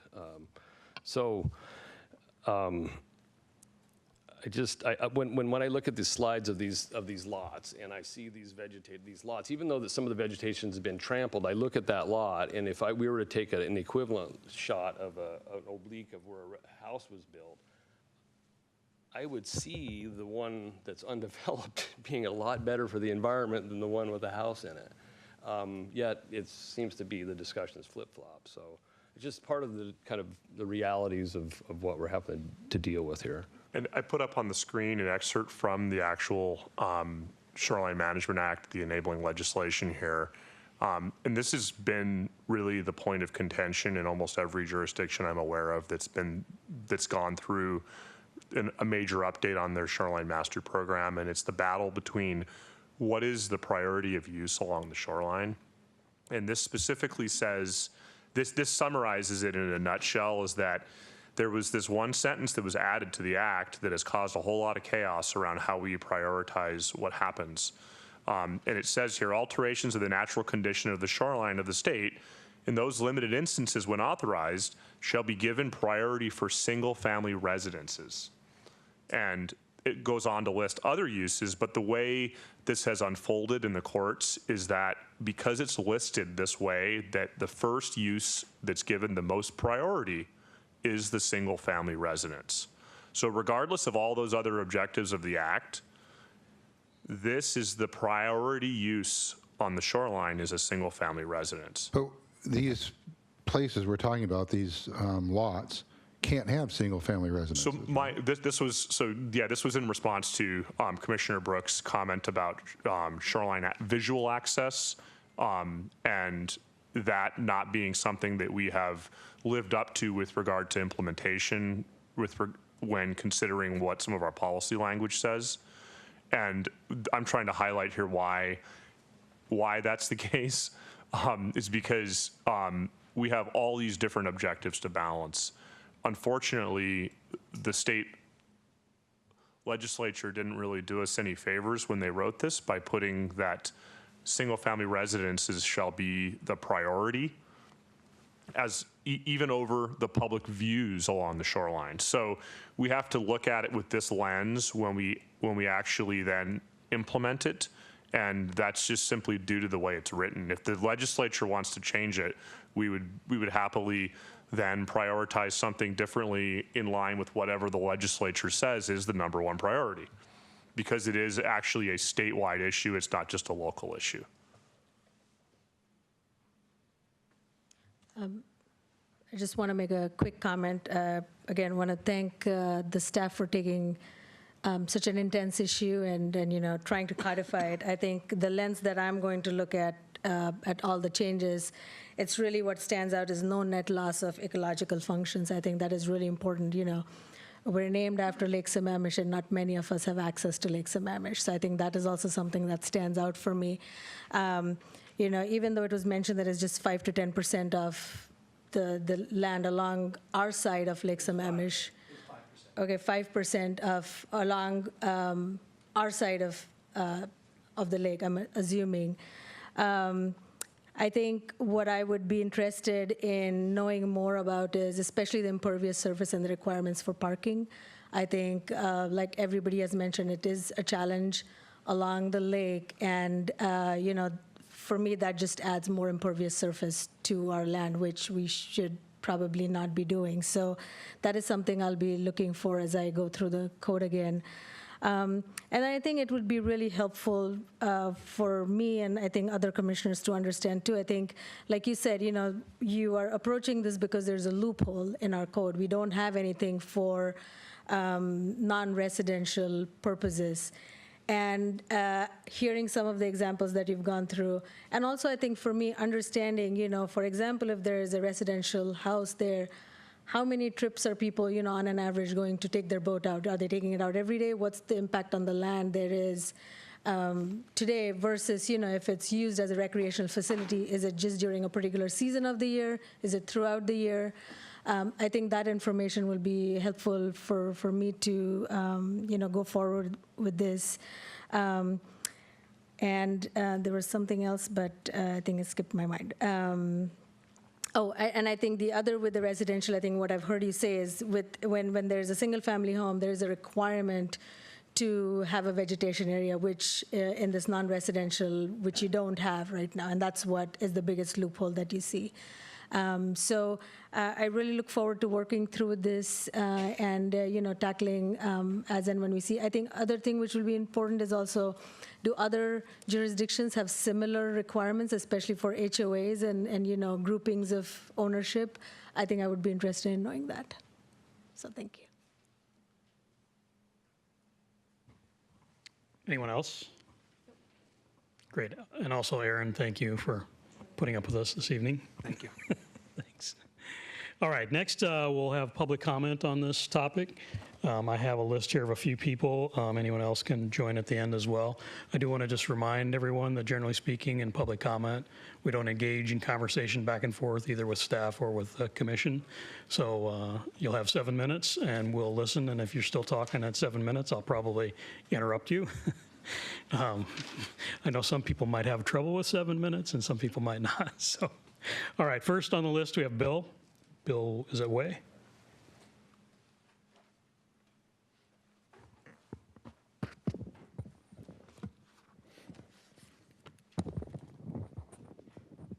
Is working? It is. My name is Bill Way. I live at 3451 East Lake Sammamish, Shoreline Northeast. I've lived on the lake since 1956. And I've grown familiar with the natural risks of windstorms and flooding, like not getting yourself between a boat and a pier and saving several lives, towing down boats back home, etc. I kind of view my home as having a marina.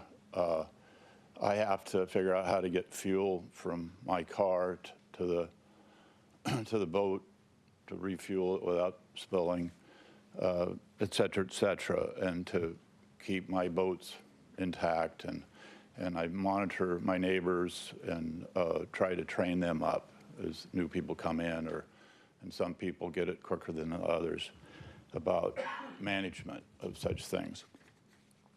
I wanted to kind of cover some areas that haven't been covered. I've got my paper pretty marked up. The entire length of the city's 8 miles of Lake Sammamish shoreline has an adjoining right-of-way owned by King County Parks as part of the East Lake Sammamish Regional Trail property. Well, we sort of mentioned that everybody's got to cross this thing to get to the lake. We haven't really talked about the implications of that ownership. Beachfront owners typically take ownership of the unimproved county right-of-way, where a 100-foot total right-of-way pertains. Improvements by adjoining property owners is typically on some 35 some feet of public lands where the county built concrete staircases that are on their own right of way. And then the fences go up, signs go up, gate locks go up to keep the public out of the land that's owned by the county. So kind of the beginning difference between an approved and built residence is it's got more depth between the edge of the county right-of-way and the ordinary watermark of the lake, and whatever the setback was, or buffer setback was at the time the home was approved. So in a lot of the instances with what was described as 5% or whatever, the property in question may be 0 to 8 to 10 to 15 feet deep or wide from the shore upward, and then typically 35 feet of county right-of-way up to the toe of the improved trail. So there's plenty of issues over management of shoreline across the board, but specifically with questions with improvements on beachfront. The sort of the elephant in the room is the county, where they may approve a porta potty on the now that's on their property for beach owners' use, where they allow now a car pickup to go down to and be serviced and otherwise to drive down to the lake is all on county property. The implications of that, whatever we think we have today, may be removed tomorrow with the county master plan that would go. Some of these parcels go into the lake, and the only part that's owned by even on homes out towards Sutter's Point, with a 200-foot buffer or 200-foot right-of-way, the ownership of now County Park Trail goes out into the lake, and only lake outward is the dock, owned by a private party on the other side of the tracks now trail. So all these have serious implications about what we think are real context for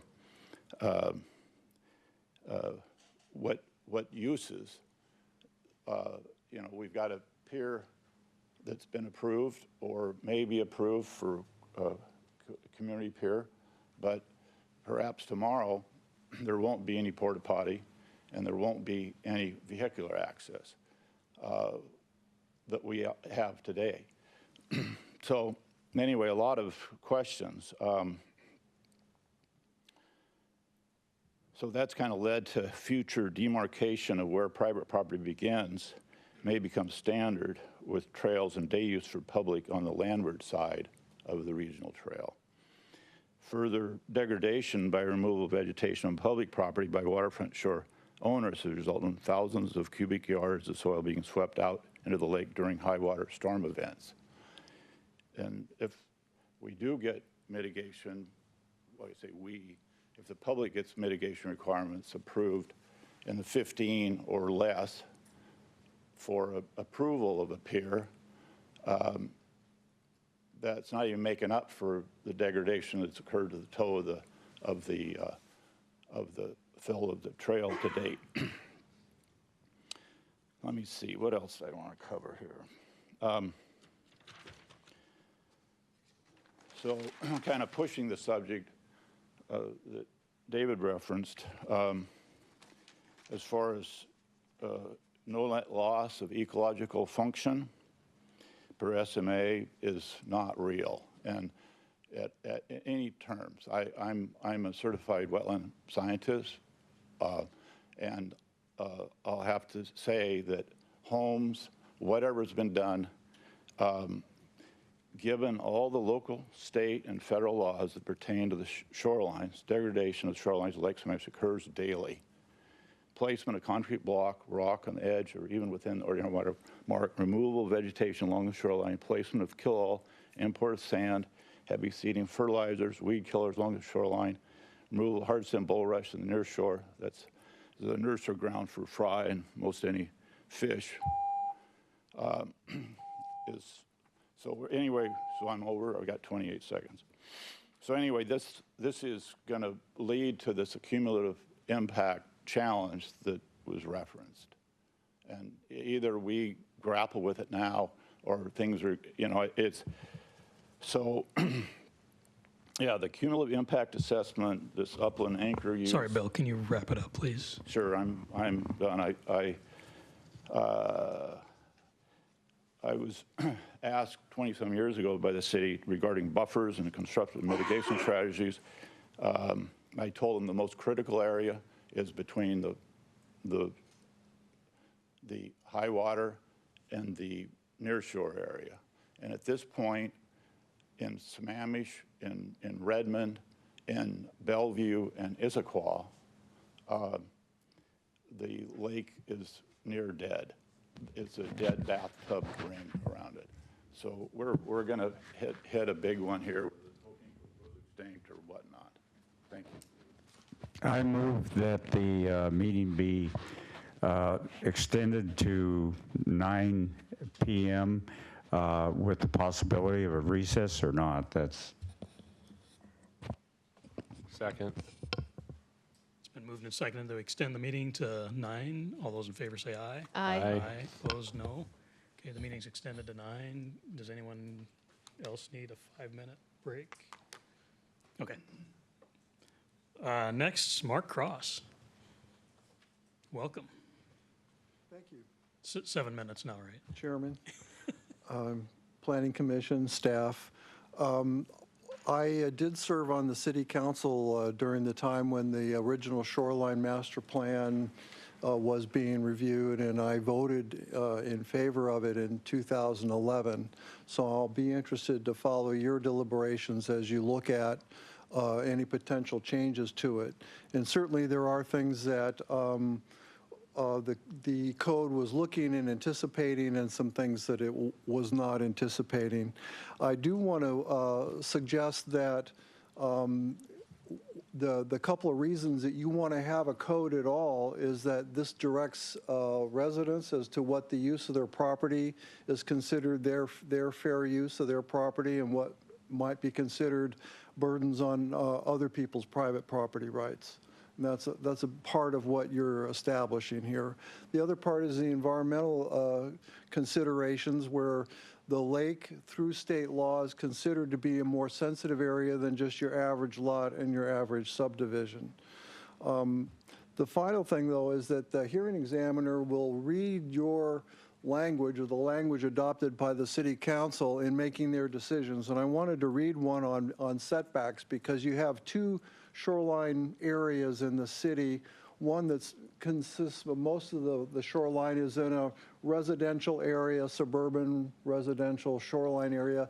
And we had an area that was more rural, more where these lots are that you've discussed tonight, and where we have set a 50-foot setback rather than a 20-foot setback. But the hearing examiner felt that that really wasn't something, the 50-foot setback wasn't to be obeyed. And instead, in fact, in considering a variance request from the 50 down to 30, that it is thus apparent that the city's legislative officials believe that a 20-foot Lake Sammamish shoreline setback was generally adequate.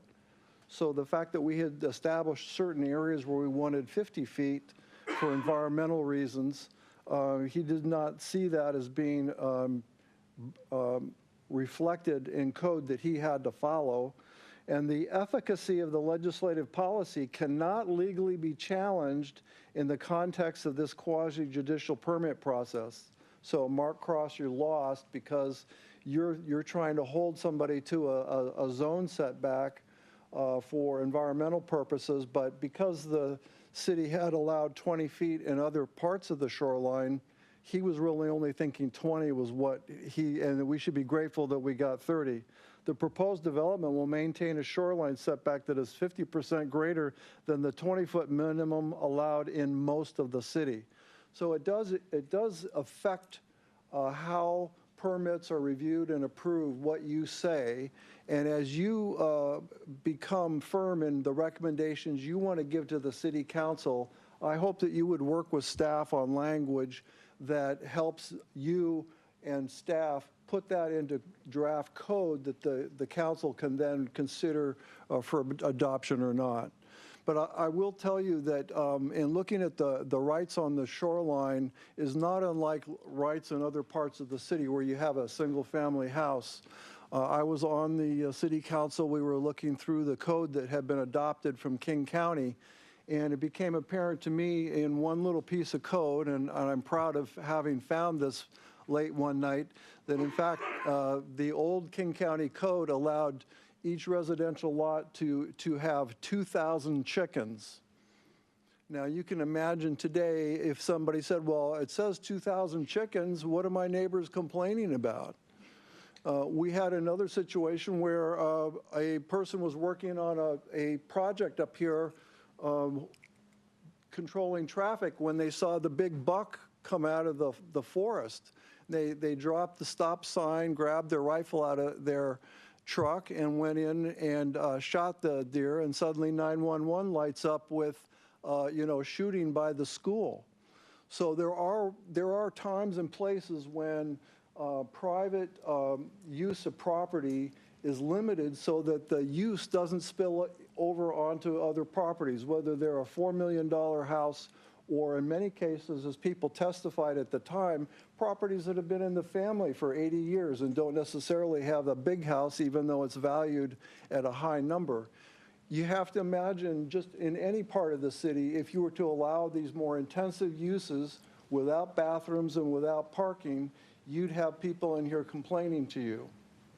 When King County goes and takes the properties that they own from the park and starts to do shoreline use on the properties that they have that extend out into the lake, you're going to hear the neighbors come in and say, where's the parking, where's the restrooms?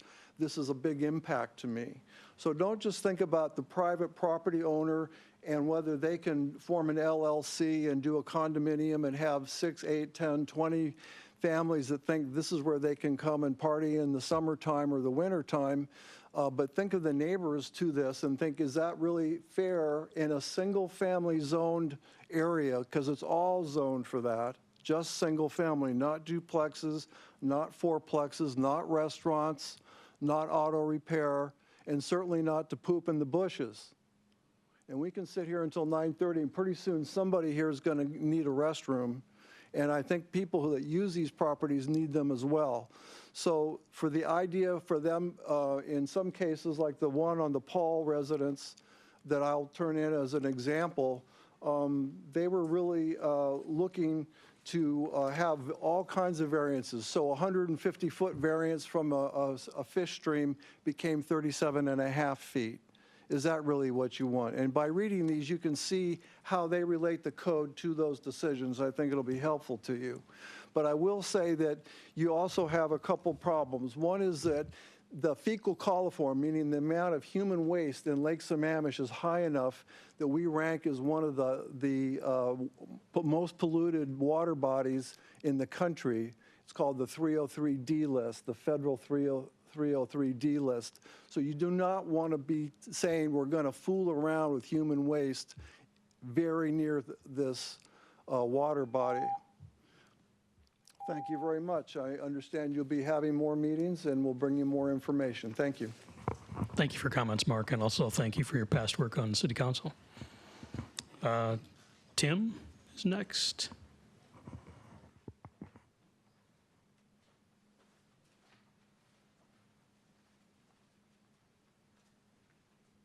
Evening. My name is Tim Hauser. I live in Sammamish. I live actually in Inglewood Beach community, which was referenced earlier as... Can you please state your name and address? Would you stated your name, just state your address, please. Oh, address, okay. 809 206th Avenue, Sammamish, 98074. Yeah, sorry. Never write it anymore. But anyway, so I live over on the Inglewood Beach Hill community. It was referenced earlier. We have one of these plots of lands that we're discussing this evening. And the way I view it, and from what I heard tonight, there's a primary concern. Oh, these are not mine. Somebody leave their glasses? It's probably me. There you go. Thank you. Yep. There's a primary concern about keeping some of the land in place to allow for salmon or fish or whatever it is, and that's one primary concern. And then there's what seems to be, from my point of view, a overreach of asking us to put in parking and garbage and restrooms and all that, which doesn't necessarily impact what the goal of what you're trying to solve here is. So I want to make sure that what we're doing actually impacts what the goal is, and not just puts in a bunch of other things that would be prohibited for us to be able to do things. We can't put in a parking structure anywhere near our beach. We can't put in a porta potty because of the hill that's been created because of the trail there that would be anywhere near accessible for one of the septic tank trucks that were referenced here. Like, it's feasibly impossible, and it puts limitations on what we can and can't do with our beach. We would be totally happy, I think, as I speak for my community in general, to block land aside if we ended up wanting to put in a dock or something. But to go ahead and do these other things would be totally prohibitive and not allow us the freedom to use the beach the way we wanted to do it. So that's my point of view, and I think it was made very strongly here, and probably better than I can speak, because I haven't had a chance to review quite as much as I would have liked by some of the commission members here what we should be trying to solve versus not. So it's only 2 minutes, but that's kind of what I got to say. I'm sorry, what? You have more time. Oh, I know. I just don't have, that was it. Unless you want me to stand up here and ramble for another 5 minutes. Thanks for your comments, Tim. Can I just maybe clarify, I believe, and you correct me if this is wrong, we didn't really talk about it, but these requirements would apply to new developments, not to any that are existing. So in that example, if you wanted to change something, they would apply. But for people who already have something in place, these requirements do not apply because those are grandfathered in, essentially. So if we wanted to put in a dock. Then they would apply because it's new. But we didn't really talk about the fact that existing is grandfathered in. All right, is there anyone else who'd like to make public comments? Yep, 7 minutes. Please state your name and address as you start. Thanks, everybody. Thanks for all the work as well. It's good to hear that. My name is Anthony Bice. I live at 1544 to 11th Avenue Northeast. I'm also part of the IBC Inglewood Beach community. So we read the proposal today. You guys have a tough job. We totally understand. I think we definitely salute the effort of protecting the environment. That's first and foremost. What I wanted to do today was just through public comment, give an example of, I think, the situation at IBC and sort of how we're thinking about these restrictions. I think hopefully that helps you guys in your decision making. So the IBC in general, nobody, we don't have any, as Tim said, we can't build parking spaces. So where a lot of this actually started was we have a community that uses the beach club. It's fairly underutilized, actually. We're happy to actually build a metrics-driven process to show you guys this. It's not a wild bunch of people pooping all over the property. Just on an average night, and again, we're happy to use some AI to judge this. I think there's, on general, 4 to maybe 3 to 4 people on the property. And most of the time, it's kids jumping off the dock swimming. So where a lot of this started, actually, when this was raised to our attention, is we wanted to put in, we have, like I said, a floating dock. It's aging poorly. Some of the kids are actually struggling to get up on it to jump off. So we wanted to, of course, put in a floating dock so the kids can kind of walk out, jump, swim in the water. No one in the beach club has a motorized boat. Nobody actually moors the boat there. I've been going down there for 3 years. I haven't seen a motorized boat. If anything, my wife's actually was on the beach club. She manages the boats, even the paddle boats that we store along the fence. No one really uses. So we're trying to figure out who the owners are, and this is how aged this situation is. So again, just very different than I think the chaos we're hearing.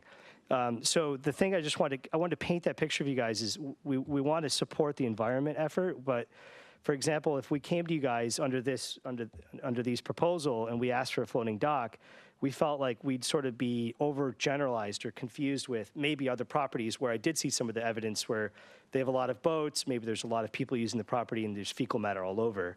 So I wanted you guys to consider that. This is our situation. We have a very underutilized property. People are walking down, not taking helicopters. and kids are just walking down docks and they're swimming. So maybe, as an idea, maybe in your proposal, you could think about building different class profiles for these public shared spaces. I'm happy to work with the committee to figure out, there's a lot of very low power official ways to use AI to count people going in and out of properties, or you could use key fob systems.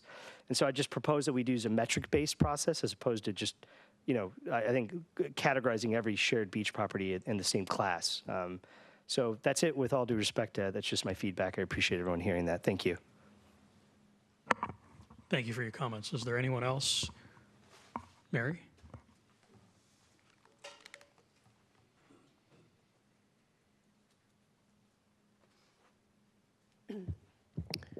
Good evening. My name is Mary Wichter. I live at 408 208th Avenue Northeast in Sammamish. And I do want to give a plug for Inglewood. Inglewood was platted in 1889. It's a historic plat. It's different than a lot of the things I haven't been to the Inglewood Beach Club, but I walk by and see where it is. And I would say it's a very different use than the oblique photos that were showed by the consultants. So I think that should be considered. A couple other things. The Shoreline Management Act and the Shoreline Master Plan, they do talk about to prevent the inherent harm in an uncoordinated and piecemeal development of the state's shorelines. One of the commissioners said, Sammamish is our namesake. There used to be 7 basin stewards that were hired by King County to keep the lake and preserve it. There's 1 now. I haven't actually talked with him because he's been pretty busy, and we really need to do stewardship to keep track of our lake. The lake is on fecal coliform is the category 5 in the lake, and I understand that both Beaver and Pine Lakes, even though the phosphorus is getting held down to their lake management plans, the fecal coliform is going up. I will also tell you from the number of sewer and water district meetings I've been to, we're pretty lucky because our sewer is not in the lake. It's actually up, so if it ever needs to get replaced. Also, ecology requires that people's septic tanks, their grinder pumps, have to be owned by ecology down there. They can't be owned individually because they want to do that. So those are some things I've learned. I also sat through 3 days of testimony that was given on the trail, and I heard the words avoid, minimize, mitigate, and I heard them over and over and over. They're actually in the purpose of Code 21A50 for environmentally critical areas. They're also the main stem. Like if you just search for avoid, minimize, and mitigate, you'll see those really throughout the Shoreline Management Master Plan over and over. And if you look at the word reduce, reduce is typically used not the same as minimize. It's to reduce setbacks. If you look on, if you want to look on page 52 of the 120, there's a really good segment called oops, sorry, not really good here with my computer. It's environmental protection and conservation regulations. And we're letting people build in these areas where it really is supposed to be conservation, and it talks about avoiding the impact altogether, minimizing the impacts by limiting the degree or magnitude of it, rectifying the impact by repairing it, rehabilitating, restoring, reducing the overall impact, compensating for what you've done, and monitoring it. And I think those are just really key cornerstone things that we need to think about. The other thing that I can email you is when our esteemed Jeff Thomas, who works with David Pyle in community development, when they done the roundtable on growth, there was a vacant lands map, and it shows the vacant parcels in blue. I have a copy of that map. The city does too. I can forward that. I think I just looked at it. You can see where the vacant parcels are. It was done in 2016. I know that they're not all right, and there's been development since then. The other thing I want you to really think about is, I think all the discussion here is focused on Lake Sammamish, but Pine Lake and Beaver Lake also have some undeveloped parcels, and I don't know if they have the dock problems or other things, but whenever you're doing code, you always need to think about that. How does it apply to those? I heard our esteemed Mr. Pyle talk about clearing and grading. Right now in the permanent development regulations, for critical areas, they're supposed to be changing, so you can't just clear and grade. I don't know if that could apply to the shoreline areas as well, if you're designated as a shoreline. We also have a tree ordinance, and I'm wondering if some of the things in there, if those could help the areas where people have a dock or an access parcel, but they're not putting a house. We also have the urban forestry management plan that's just coming up, and I know it's just going to be policy. It's not going to be coded this time, but we really need to teach people and let them learn about understories and native plants and how to do things correctly and how not to use pesticides. I think right now, even by a stream, without the new permanent development regulations, you can just take a whole bunch of chemicals and clear up to, well, it's 50 cubic yards, but it could be a lot of area. So I think we need to do a lot of training. I also heard in some of the basin plans, people that live down by the streams where the salmon, and we're doing a lot of restoration for those areas, they're washing their cars right in the area right next to the stream. So I think there's a lot of proactive things that you can do by educating people, letting them know what's good, letting them know what has impact. And then as we go into that phase 2 of the development regulations where you talk about the critical areas and the shorelines, I think you've got, like, Inglewood actually has the shoreline designation. It's an erosion hazard area. It's got landslide hazard areas. I think you've got a lot of those things that are supposed to protect the lake. So there's a lot of things that can be working together. And I think of all the stuff I read in the 120-page packet today, page 114, which talks about vegetation, and I think is probably the most important. I can tell you from where I live, loopholes in the code really suck, because if there's a loophole and it doesn't, people can do whatever, and you can't even tell the city or complain because they'll just go, it's not covered, and you just live there and you're left with you can't even do a civil lawsuit because there is no code or regulation for it.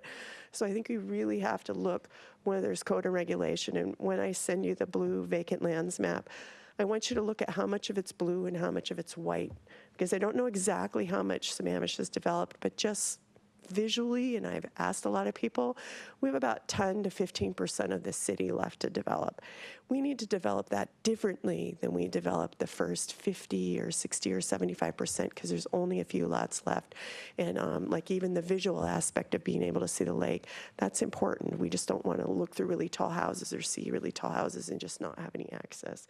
So I'm trying to tie a bunch of things together here. There's only one error I found. It's on page 56. It talks about chapter 15.05 of the SMC being for surface water management. In 2011, that was changed to Title 13. You do have other errors on that page, so if you could just make that one tiny correction, that would be great. I think all the work and the discussions here, I think, are super important. I hope some of what I said makes sense and will be considered as well. Thank you. Thank you for your comments, Mary.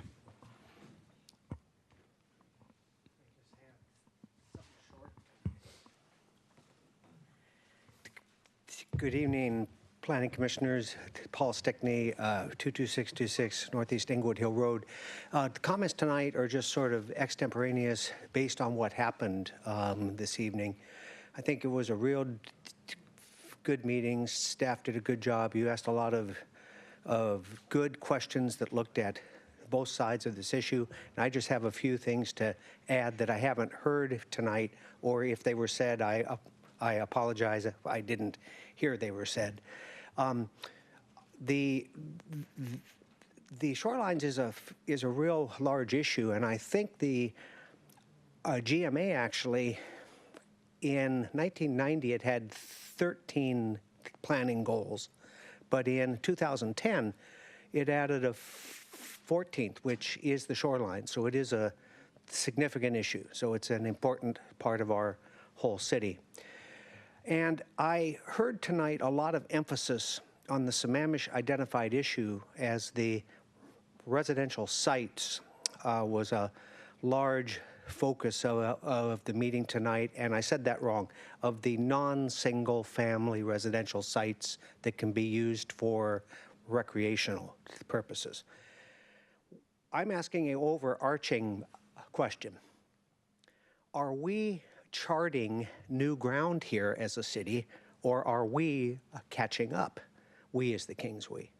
So is Issaquah and Bellevue and Mercer Island and Kirkland and Kenmore, a lot of our neighbors that have waterfront that they manage, especially Kirkland, which annexed a huge area of King County several years ago that is a more rural area, a little like some of ours were. Have they faced these issues, or have they had issues? And if so, what have those cities done? So I think just gathering information, are we, are we charting new territory here and trailblazing, or are we, behind what the other jurisdictions have done? Another thing I didn't hear, and if it was said, I hadn't heard it. Does the Department of Ecology chime in on this issue, and what are their standards? Another couple interesting questions I had while sitting in back is, Sammamish has roughly 35, maybe 35 or 40 lots on Lake Sammamish. How many lots does Issaquah have? Not many, probably, because it's just the South Cove area, but on the Bellevue side, how many lots are in play there? So I'm interested, we talk about a cumulative, however, the lake isn't able to say, here's Sammamish and here's Issaquah and here's Bellevue. I think how much is happening around the whole lake would be interesting. So anyway, that's all I got. Thanks for your comments, Paul. And that should end our public comment period. David, do you have anything else for us, or Kelly? Great. Could somebody? I do have a reminder for the commission that we do have a training on May 30th for using Robert's Rules of Order for running efficient public meetings. Just a reminder, if you haven't signed up, please do. Is that Jurassic Parliament? It's pretty good. Okay. I think we're done. Would somebody like to move to adjourn?